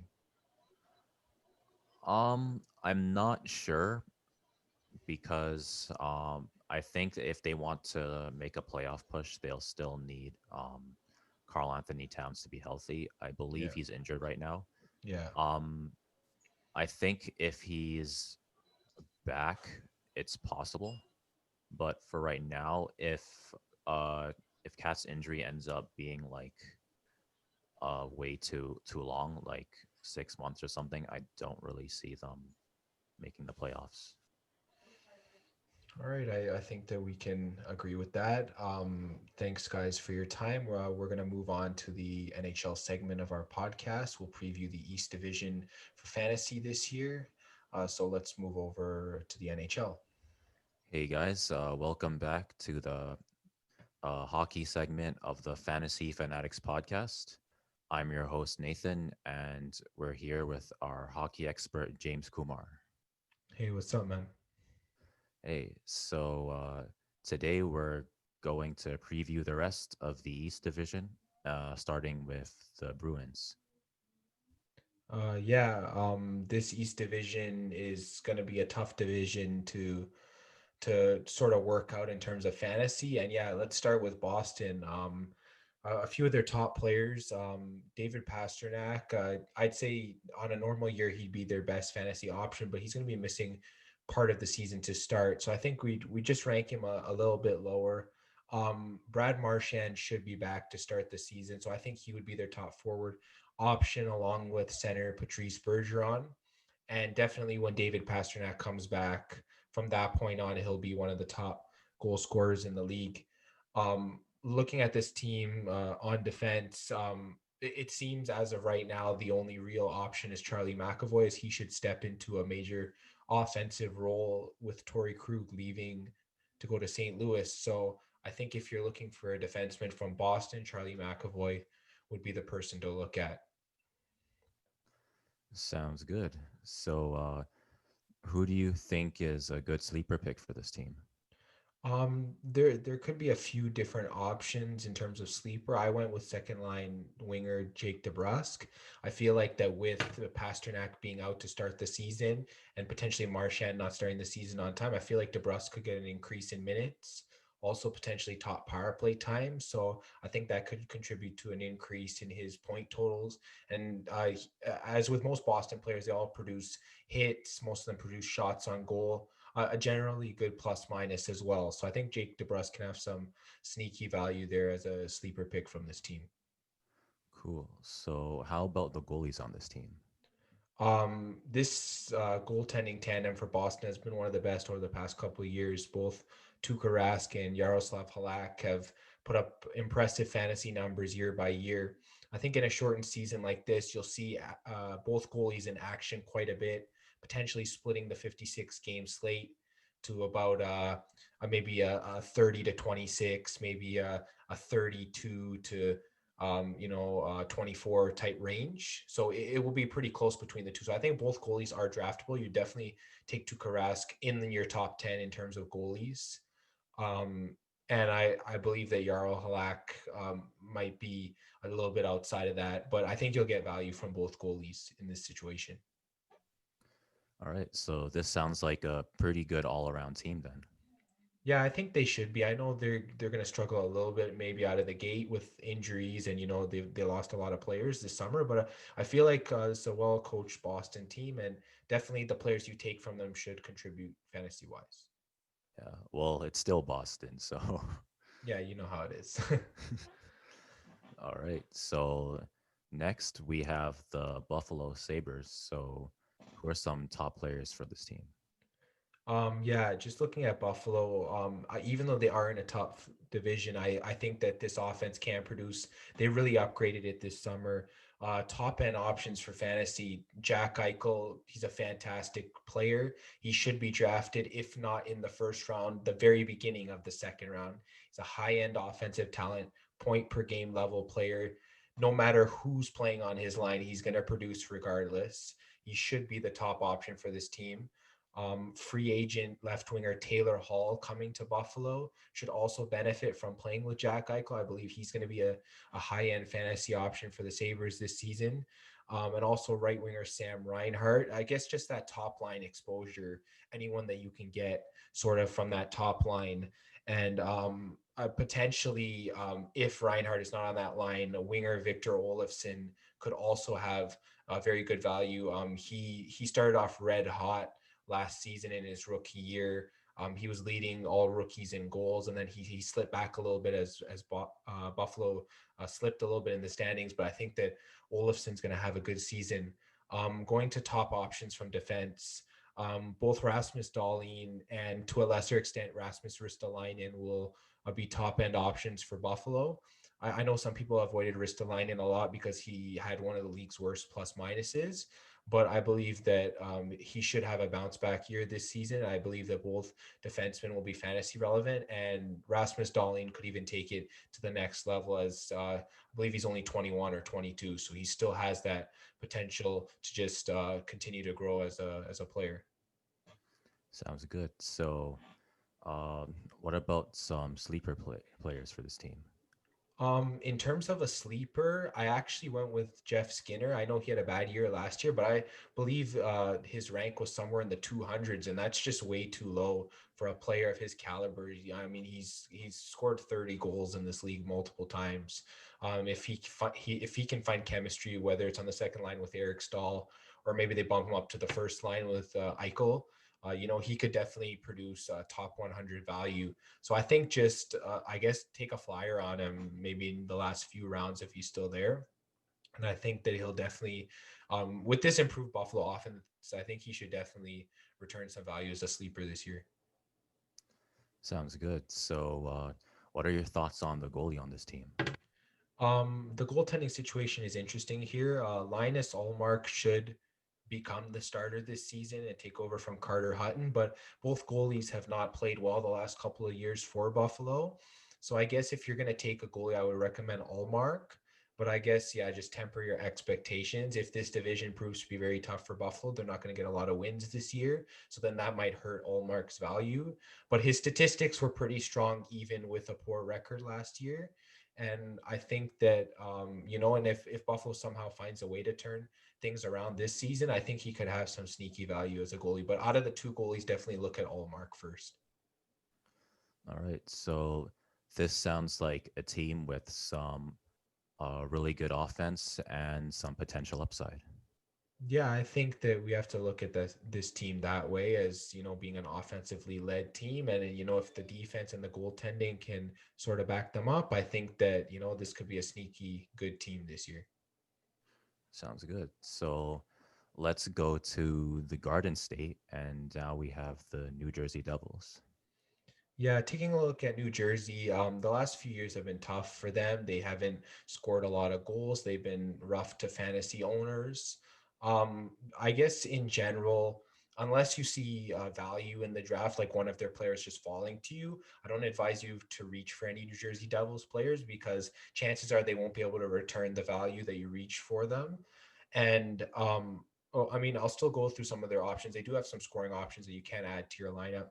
Forward Nikita Gusev should be their top offensive talent on the wing. He had his first year in the NHL last year, and he was slowly improving as the season went along. And he was definitely owned in most fantasy leagues near the end of the season, so he should be their top option, as well as forward Kyle Palmieri. I know he's dealt with health issues in the past, but assuming that he's healthy, I'd say as of right now, he's the best goal scorer on this team. Centers Nico Hischier and Jack Hughes, former first overall picks.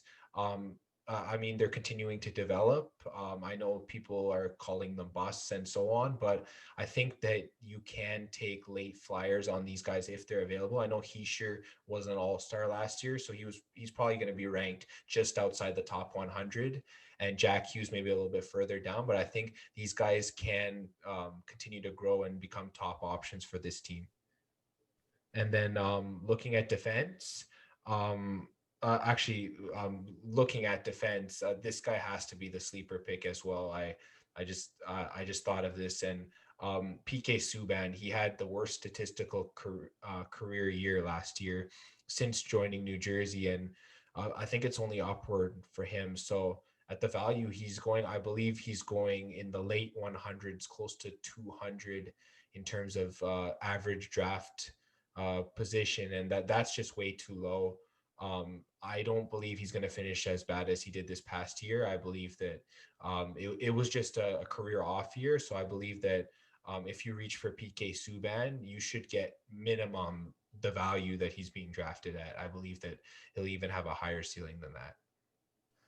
Sounds good. So, what's your thoughts on the goalies on this team? Okay, the goalies are interesting for this team. Mackenzie Blackwood had a breakout season last year for New Jersey and proved that even though he was young, that he could still compete with some of the best goalies in the league, even on a poor offensive team. But then New Jersey went in the summer and added Chicago goaltender Corey Crawford. So they're going to be riding with two goalies. It's going to be tough to own either one of these goalies considering the team they play for. But I think the goalie with the most upside has to be Blackwood. Um, and I think if you're going to own one of the goalies, maybe you can add Blackwood as maybe the second or third goalie on your team. And then Crawford's only owned in maybe deeper leagues. I think that's probably how it's going to play out for them. And then, yeah, with their potential record, you're just going to have to temper expectations with wins and with shutouts. All right. So this seems like a team where it's you're not necessarily gonna want to reach for most of these players, but if they're there, maybe you can take a chance on them. Yeah, I feel like getting them at their floor value is probably the best option. Yeah, reaching for them just because this team is not known as a very offensive team, it's very tough to reach for a lot of their players. All right. So now we'll go to the New York Islanders. And what's your thoughts on the top players for this team? The New York Islanders are another interesting team. They're also not very high scoring, but they do find ways to win games. They proved that in the playoffs last year, going all the way to the Eastern Conference Final. Just looking at some of their offense, assuming Matthew Barzal does get signed by this team, he is their number one center, their number one offensive option. At his best, I believe he is at least a point per game player. So he should be rostered in every format this year in fantasy, assuming he does play. And I also believe that winger Anthony Beauvillier had his breakout in the playoffs last year. I believe he might get a look on the top line with Barzal, and definitely any winger playing with Barzal should be guaranteed a fantasy spot on a team this year. And as well as second line center Brock Nelson, he's sometimes overlooked in fantasy, but he does contribute in goals, assists. He plays on the top power play with guys like Barzal and Beauvillier. So he might be a smart pick. Also, potential wingers, Captain Anders Lee and also Josh Bailey's also consistently been a good fantasy player year by year. You might even be able to throw Jordan Eberle in there. I'm not sure what his status is with the team, whether they might trade him partway through the year or not. But if Eberle gets looks on that top line, I think he should be owned in fantasy leagues. Stepping to the blue line, most of their defenders are defensive defensemen. I'd say the top offensive guy from this team will be Ryan Pollock this year. He was owned in most fantasy formats. Well, he contributes in hits for the most part. He'll definitely be on, if not the top power play, the second power play. He plays big minutes. He'll add goals, assists, and so on. So I think you can trust him as the top defender from this team. All right. So, what are your thoughts on the sleeper pick for this team?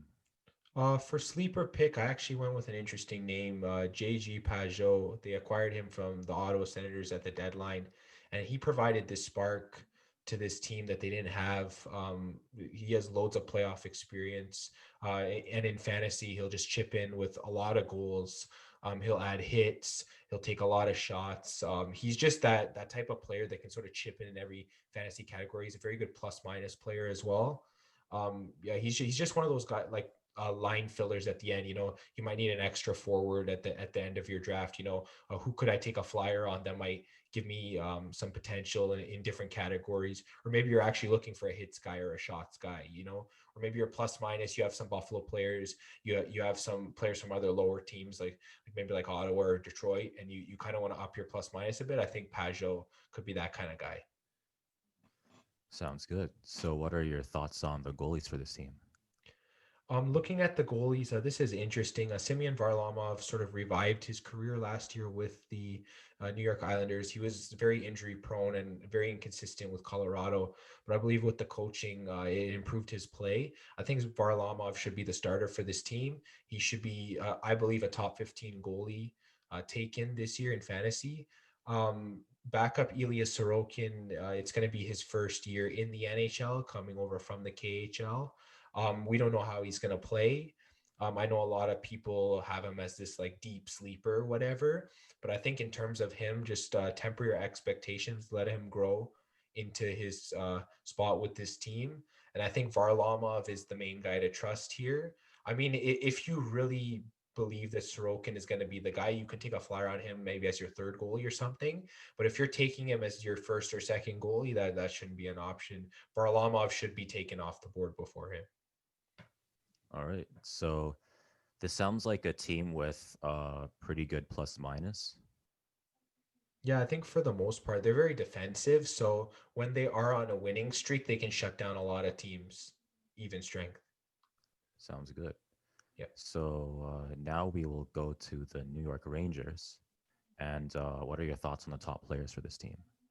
Yeah, it's interesting for the New York Rangers. They weren't necessarily one of the worst teams in the league, but they somehow won the draft lottery and were able to take winger Alexis Lafreniere first overall in the draft this year. He'll definitely be one of the top options, assuming he plays on one of the top two lines. Forward Artemi Panarin was one of the top five scorers in the league last year, so he's definitely a first round pick in fantasy. So and him being a winger should boost his value even higher when it comes to drafts as someone that you need to add to your lineup. Um, Number one center Mika Zibanejad broke out last year, having the highest goals per game average in the league. So he's definitely someone that needs to be owned in fantasy. Left winger Chris Kreider was re-signed. He always contributes in many different fantasy categories. He's one of those wingers that you can kind of just plug and play, and he'll fill in different fantasy categories for you, including hits and in shots. So he's a very good guy to play. And I'd say from the blue line for this team, um, they actually have three good blue liners. Tony D'Angelo broke out last year as their top defensive option. He should be good points wise. I mean, sometimes he'll put up like 3 or 4 points a game. Like he had an amazing year last year. He should be on the top power play. Rookie defenseman Adam Fox actually broke out last year. He was sneakily one of the best young defensemen in the league, and I think he'll have an increased both offensive and defensive role on this team. So he should be able to chip in for you in fantasy. And then when they signed Jacob Trouba last summer, 2019 summer, they signed him, and they signed him to this big contract, and they want him to be a big part of their future on the blue line. So I think that he can definitely chip in points for you on this Rangers blue line, as I assume this should be a high scoring team. Sounds good. So what are your thoughts on the sleeper pick for this team? For sleeper, I'm gonna go with Capo Caco, and I'm gonna go with him because he was picked second overall last year, and his first season was a little rough in the NHL. He didn't produce quite the way many of us expected, but when the playoffs started, he really started to grow into that type of player that everyone had envisioned him to be, including the Rangers. So I think he can take a step forward this year. He's being drafted very low, even lower than first overall pick Alexis Lafreniere, and he's never even played an NHL game yet. So I think that there's a possibility that Capo Caco could get the same amount of points as Lafreniere in Lafreniere's first season. So for Caco to be getting drafted like somewhere outside the top 200, that shouldn't be happening. That he's definitely a sleeper pick for this team. All right. So what's your thoughts on the goalies for this team? With Henrik Lundqvist gone from this team, it's the two young guys. It's Igor Shesterkin and Alexei Gorgiev, and I think that both goalies will be valuable at some point in fantasy this year. With the condensed schedule, they both should get playing time. Shesterkin should be probably a top 10, top 15 goalie owned, And then Gorgiev is maybe like a third goalie on your team that's going to mix it in with starts, as he did have a very good season last year as the backup to Lundqvist before Shesterkin came in. So I think both goalies can be owned, but Shesterkin, sorry, is the guy that you should be drafting as a priority.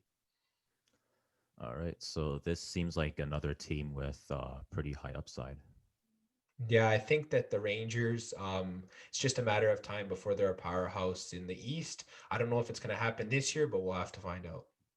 All right. So now we'll go to the Philadelphia Flyers. And what are some top players for this team? Yeah, this Philadelphia Flyers team is interesting. It's a mix of old and young players. They have a really good mix. Forward Claude Giroux has been the top scoring option for this team for many years, and he should continue to be that. I know he had a down year this year, but he should be able to pick it back up. He produces in pretty much every category, so he's definitely someone that should be owned in fantasy. His line mate Jake Voracek, longtime line mate, should also contribute in fantasy. These guys contribute on the power play. They take lots of shots. Voracek has been known to get a lot of assists, so he should definitely be owned.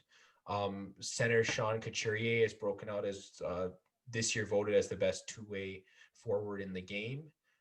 He just does pretty much everything on the ice, and he'll be on most likely the top power play. He'll get goals, assists. He'll have a great plus minus, obviously, as he's a good defender, and just contribute on every area of fantasy. And on the blue line, I have Ivan Provorov, and I think that he grew a lot last year in terms of a defenseman. He just like even in the playoffs, he had some clutch goals for this team. He'll be on the top power play. So I guess if you're looking, maybe you've taken a big name defenseman, and you maybe haven't taken as many defensemen. You got to maybe the fifth or sixth round, and you're looking for a solid guy that can maybe be your number two blue liner on your fantasy team. Even Provorov is that guy. He's a really good defenseman. He's got tons of scoring upside. He's still very young. He can still produce at an even higher level than he did this past season. And I forgot to mention top winger Travis Konechny. He had a breakout year last year. I know he struggled a bit in the playoffs, but he should definitely be considered one of the top offensive fantasy options for this team. Sounds good. So, what's your thoughts on the sleeper pick for this team? Yeah, as I was going through Yahoo's rankings, I don't know why Kevin Hayes was ranked so low. He was ranked close to 200. There is no way this guy should be ranked that low.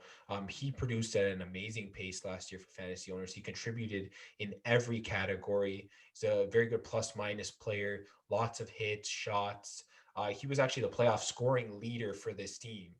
And for him to be taken that low in fantasy, he is definitely a sleeper option that people need to hop onto. Let's just say you've taken a lot of wingers and defensemen, maybe some goalies early, and you need a solid one or two center on your team. Kevin Hayes should be looked at as that guy. He should be. He's one of the value centers that you can get if your center depth is not as good on your fantasy team. He's definitely someone that can overproduce where he's being drafted. All right. So, what are your thoughts on the goalies for this team? The goalie for this team is Carter Hart. There's just nothing else to say. He's just emerged as one of the best goalies in the NHL. And backup Brian Elliott will get some starts here and there, but it's not enough for him to be owned in fantasy. This is Carter Hart's team, and this team will go as far as Carter Hart can take them. That's all I can say. Sounds good. So, we have a team with a good goalie and some players that are getting slept on way too much. Yeah, for sure. Carter Hart, he'll carry this team to wins. He'll get lots of shutouts. His averages will be amazing. I believe that Carter Hart is going to be the backbone behind this team, and this should be a playoff team. Sounds good. So, now we'll go to the Pittsburgh Penguins. Yeah, let's take a look at Pittsburgh. I know a lot of people are sleeping on them this year and sort of saying that they're going to be the team that might not make the playoffs in this division. But I beg to differ that this team has always battled injuries. They've battled so many setbacks. But when you have Sidney Crosby and Evgeny Malkin on your team, two of the best centers of this era to play in the league, this team is never out of it. Both Crosby and Malkin should be taken inside the top 20 fantasy players. Um, you might have to temper your expectations with Malkin as he usually deals with an injury every year. So if he drops outside the top 25, I can understand that. But I believe Sidney Crosby is going way too low. I've seen him drop as far as 16th overall. And in terms of his potential in fantasy, that's way too low, even at the age of 33. He's going to just continue to grow with this new team. He's going to be the backbone for the team as it goes through different changes, and he's just even at an older age, he'll still continue to produce for this team. And along with line mate Jake Gensel, Gensel's just grown into a goal scorer on this team. Um, I know they missed him for quite a bit of last season, and it didn't affect them as much. But I know when they got to the playoffs, things really started to affect this team. But I believe Gensel is going to be a top scorer for this team. He should contribute a lot for fantasy owners this season, as well as forward Brian Rust. He had a sneaky fantasy value last year. If you found him on the waiver wire, he put up a ton of hits every game. His plus minus was amazing. He chipped in with some key goals.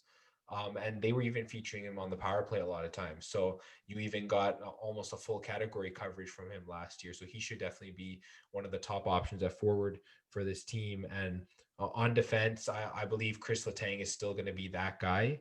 He's still going to be the guy there anchoring that blue line. And assuming he's healthy, he's going to score points.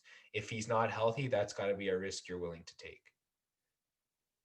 Sounds good. So, what are your thoughts on the sleeper pick for this team? For the sleeper pick of this team, I'm going to go with recently acquired forward Kasperi Kapanen. He was drafted by Pittsburgh and then ended up getting traded to Toronto, and then he was traded back to Pittsburgh this summer. Rumor has it that he could play on a line with Jake Gensel and Sidney Crosby, and if that's the case, then where he's being drafted, whether it's just inside the top 200 or just outside the top 200, maybe even further than that, that's way too low. He needs to be owned in almost every league, and he needs to be a top winger in terms of breakout candidates this year. Because if you put someone on a line with Sidney Crosby, it's just that top end exposure that they're going to get, and then they're just going to produce. Sounds good. So, what are your thoughts on the goalies? All right, with Matt Murray leaving to Ottawa this summer, Tristan Jarry is the locked-in starter for this team. He was an all-star last year. He's a very capable goalie, and his backup will be Casey DeSmith, who was the backup 2 years ago, and he was replaced by Jarry. Now they're both the goalies for this team. Tristan Jarry should get wins, shutouts, and he had very good averages last year, so I believe he should continue to have those this season, even in a tough division. DeSmith only should be owned maybe as a third goalie if you're desperate or if there's an injury or whatever. But I think Jarry's the guy to own from this team. All right. Well, it seems like this is a team where people are underestimating them quite a bit. Yeah, I think when you have a tough division, you gotta pick one team that's gonna fall out. They seem to be the popular pick because they're always their forwards are getting older every year. But every year they have tons of injuries and they just continue to prove people wrong. I don't see why they can't do that again this year. Sounds good. And now we will go to the Washington Capitals. So, what are your thoughts on this team? This is one of the best regular season teams in recent memory. And I believe this team will win this division just because they are so good in the regular season. This team just continues to score goals led by forward Alex Ovechkin. Alex Ovechkin for years has covered all categories in fantasy, even back when the main category was penalty minutes. He would cover the full slate. He'll get you goals, assists. He'll chip in on the power play. He'll have a decent plus minus. I know his plus minus has gotten better from where it used to be. He should be in the plus for you. And then shots, he'll lead the league in shots most years. So if you have him, you should be great with shots. And then hits, he's one of the best power forwards to ever play the game. Well, he's more of a hitting sniper, I'd say. But yeah, Alex Ovechkin, top end fantasy player. And then both centers with him there in Washington, Evgeny Kuznetsov and Nicholas Backstrom, fantastic fantasy options. They could even be first centers on your fantasy team. If maybe you decided to pick some wingers and some defensemen, maybe some goalies early, you want to come back with a first center maybe in the 5th round or the 6th round, you might be able to get Backstrom there. Kuznetsov maybe a little bit higher than that. But yeah, they're fantastic fantasy options. They'll be able to chip in many different categories. Also, forwards Tom Wilson and TJ Oshie. Oshie's getting a little bit older, but I think he can still produce for your team. And then Tom Wilson, just again, the category coverage is great. He might even get minutes on that top line with Kuznetsov and Ovechkin. So he's definitely someone that you can rely on, especially since he's one of the top hit getters in the league. And then on defense with this team, John Carlson is just a fantastic option. Um, I mean, he led the league in defenseman points last year. He didn't win the Norris Trophy. That went to Roman Josi, but they were pretty close in points. But John Carlson, he'll just produce, whether it's power play, even strength. He'll put the puck in the net. He'll get assists.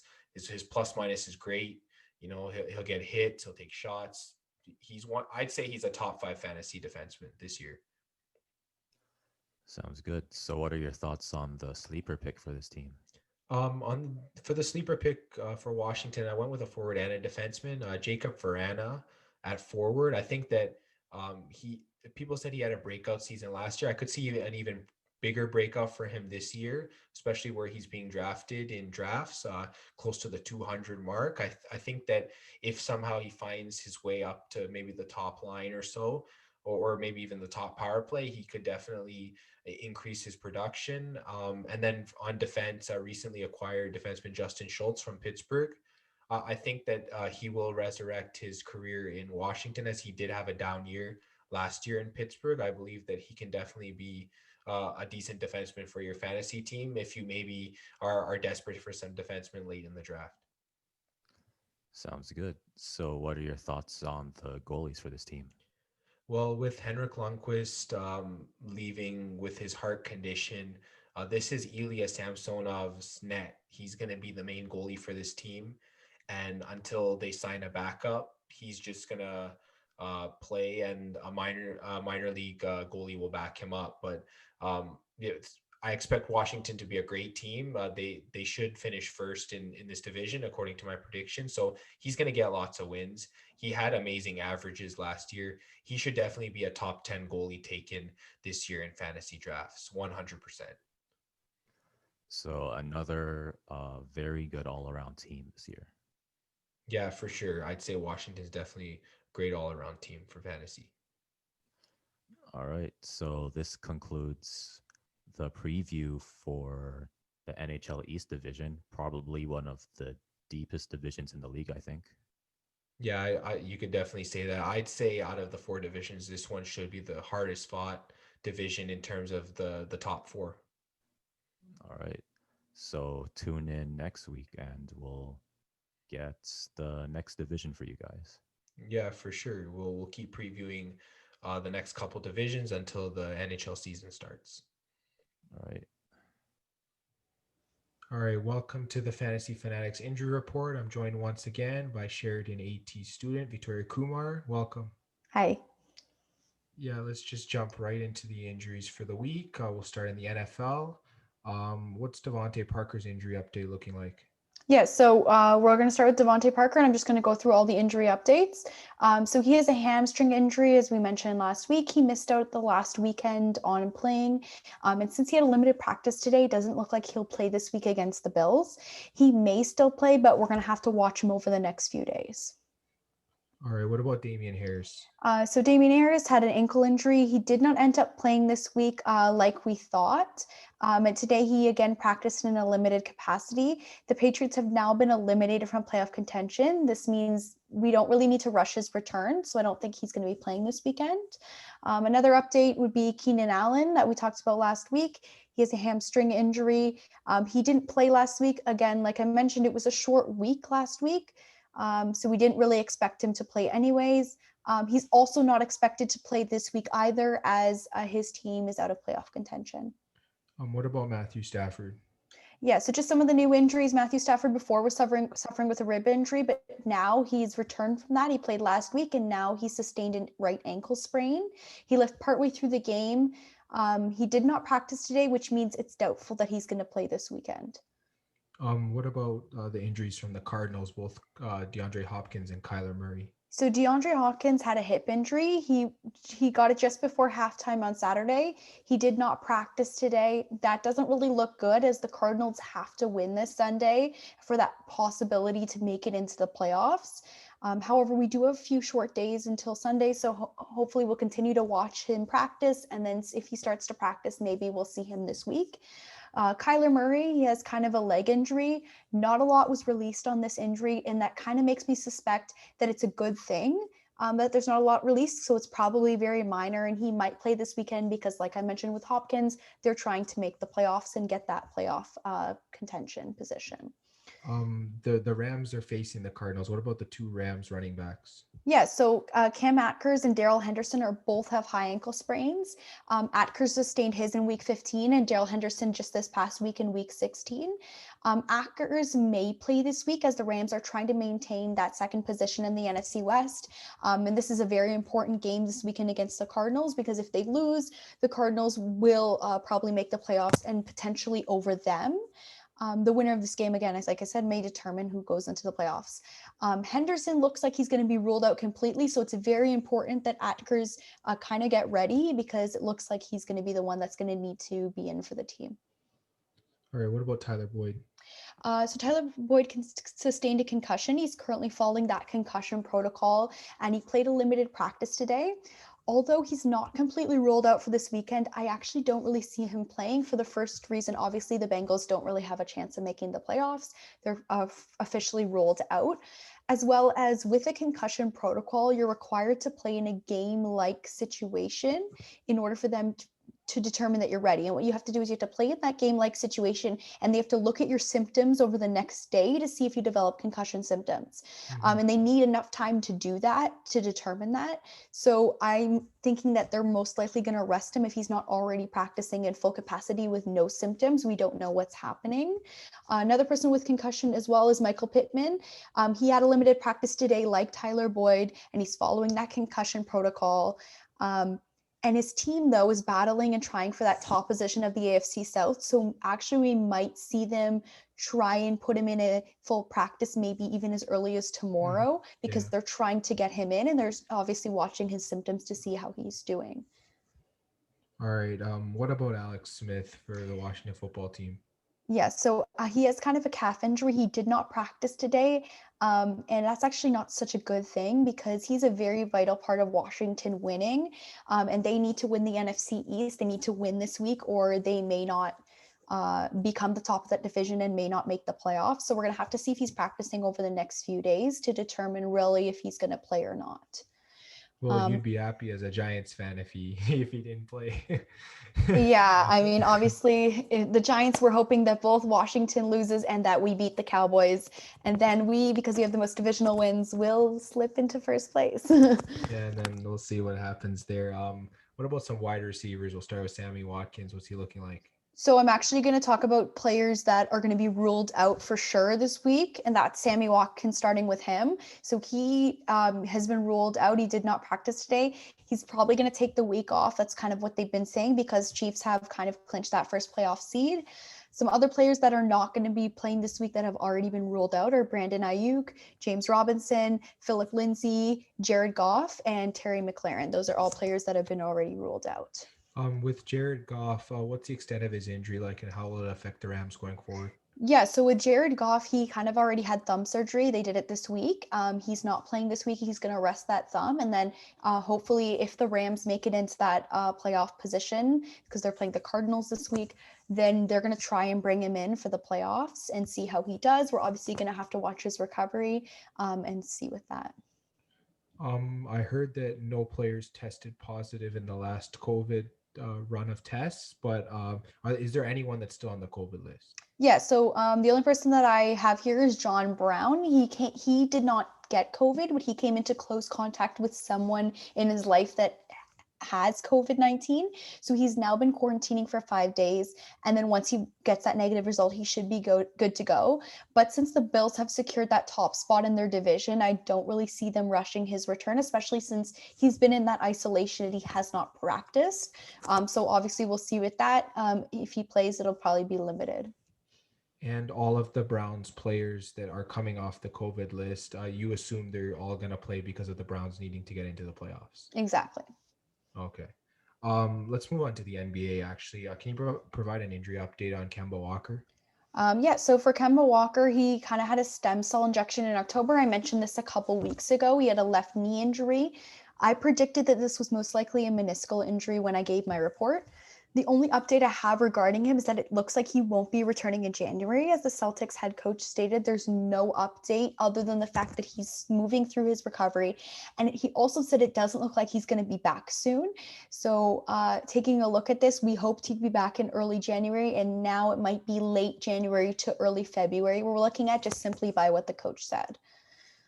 Moving on in other updates, so Rui Hachimura, he had that bilateral keratoconjunctivitis, which is kind of a form of pink eye, but actually a little bit more extreme. This injury kind of normally puts you out for 3 weeks because with most kind of pink eye conjunctivitis cases, it can be contagious, so they often don't have you practicing. But it reported last week that he made a quick recovery over the last week, and he's already been practicing. So that means he's probably pretty much cleared of it, maybe just experiencing a couple symptoms. And he's going to be in for limited minutes, it looks like this week, about 20 minutes maximum.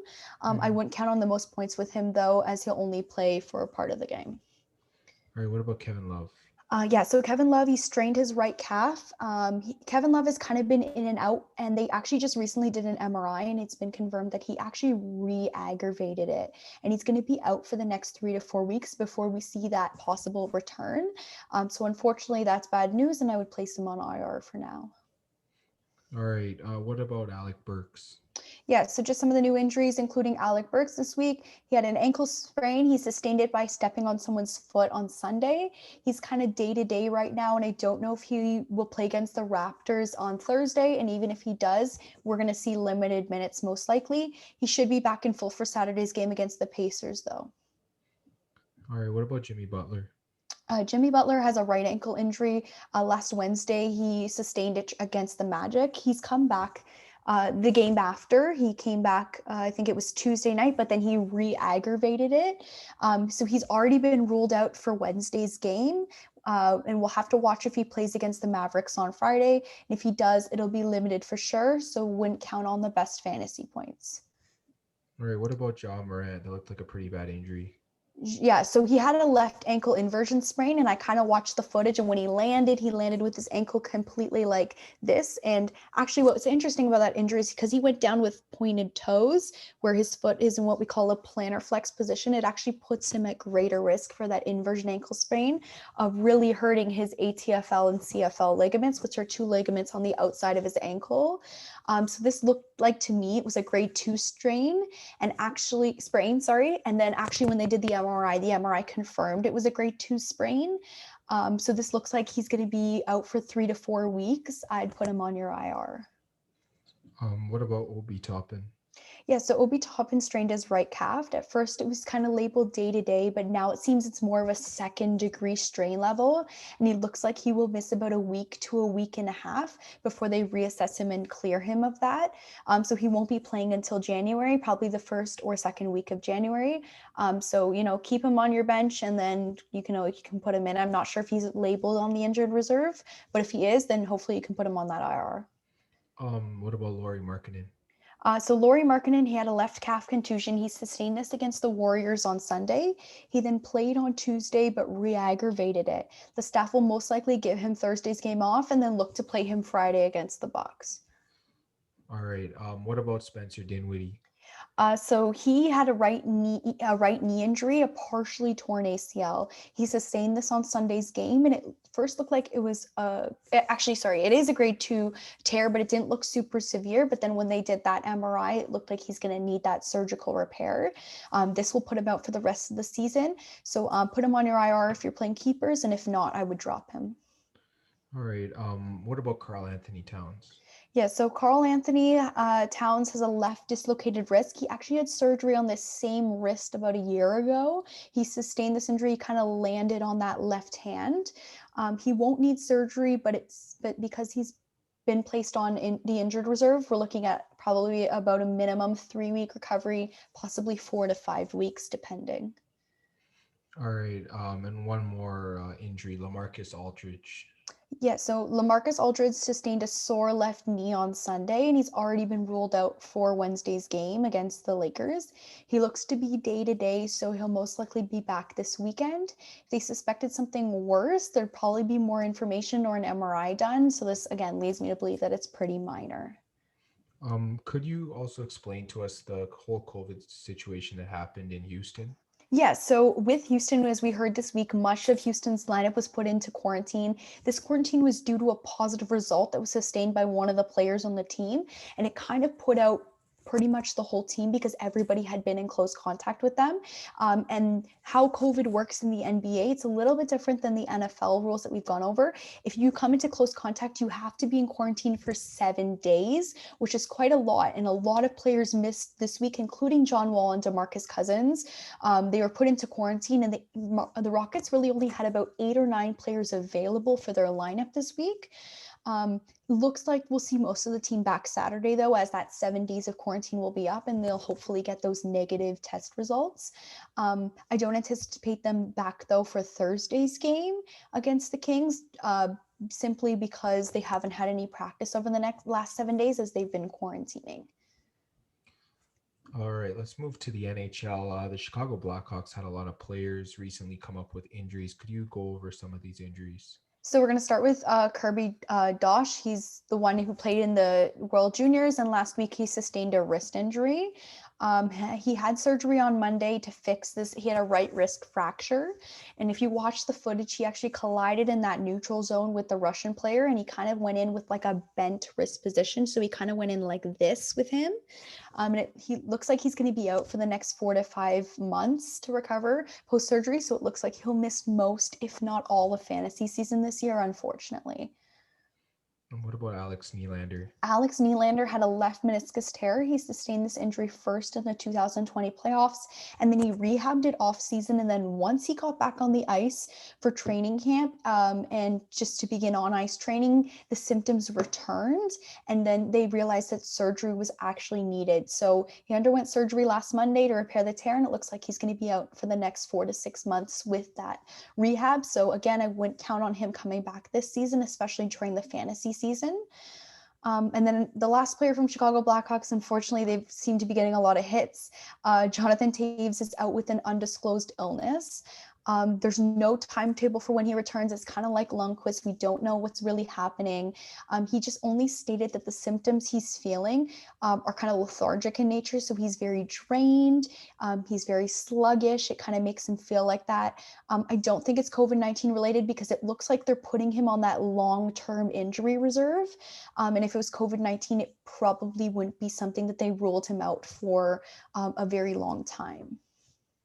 Yeah, so I think Chicago will probably be looking to sign some players within the next week as they seem to have a lot of long-term injuries. Yeah, so they look like they have quite a few key players out. I know they just recently signed Carl Soderberg, but I think some more guys will be coming in.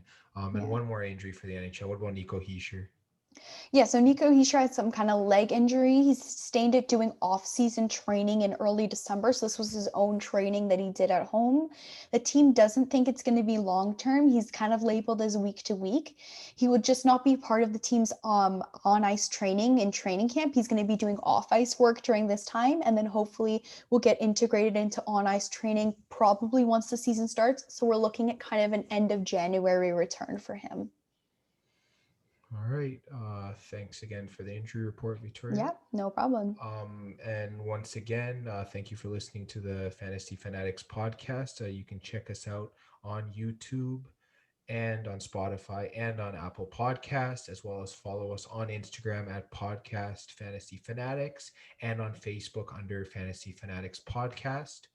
We're also doing online hockey pool among all of the listeners of the podcast, as well as every member of the podcast. And we actually have a contest going where the winner will get an interview on the podcast. So we'll put a link in the description. Get in your teams, and let's have a great hockey season this year.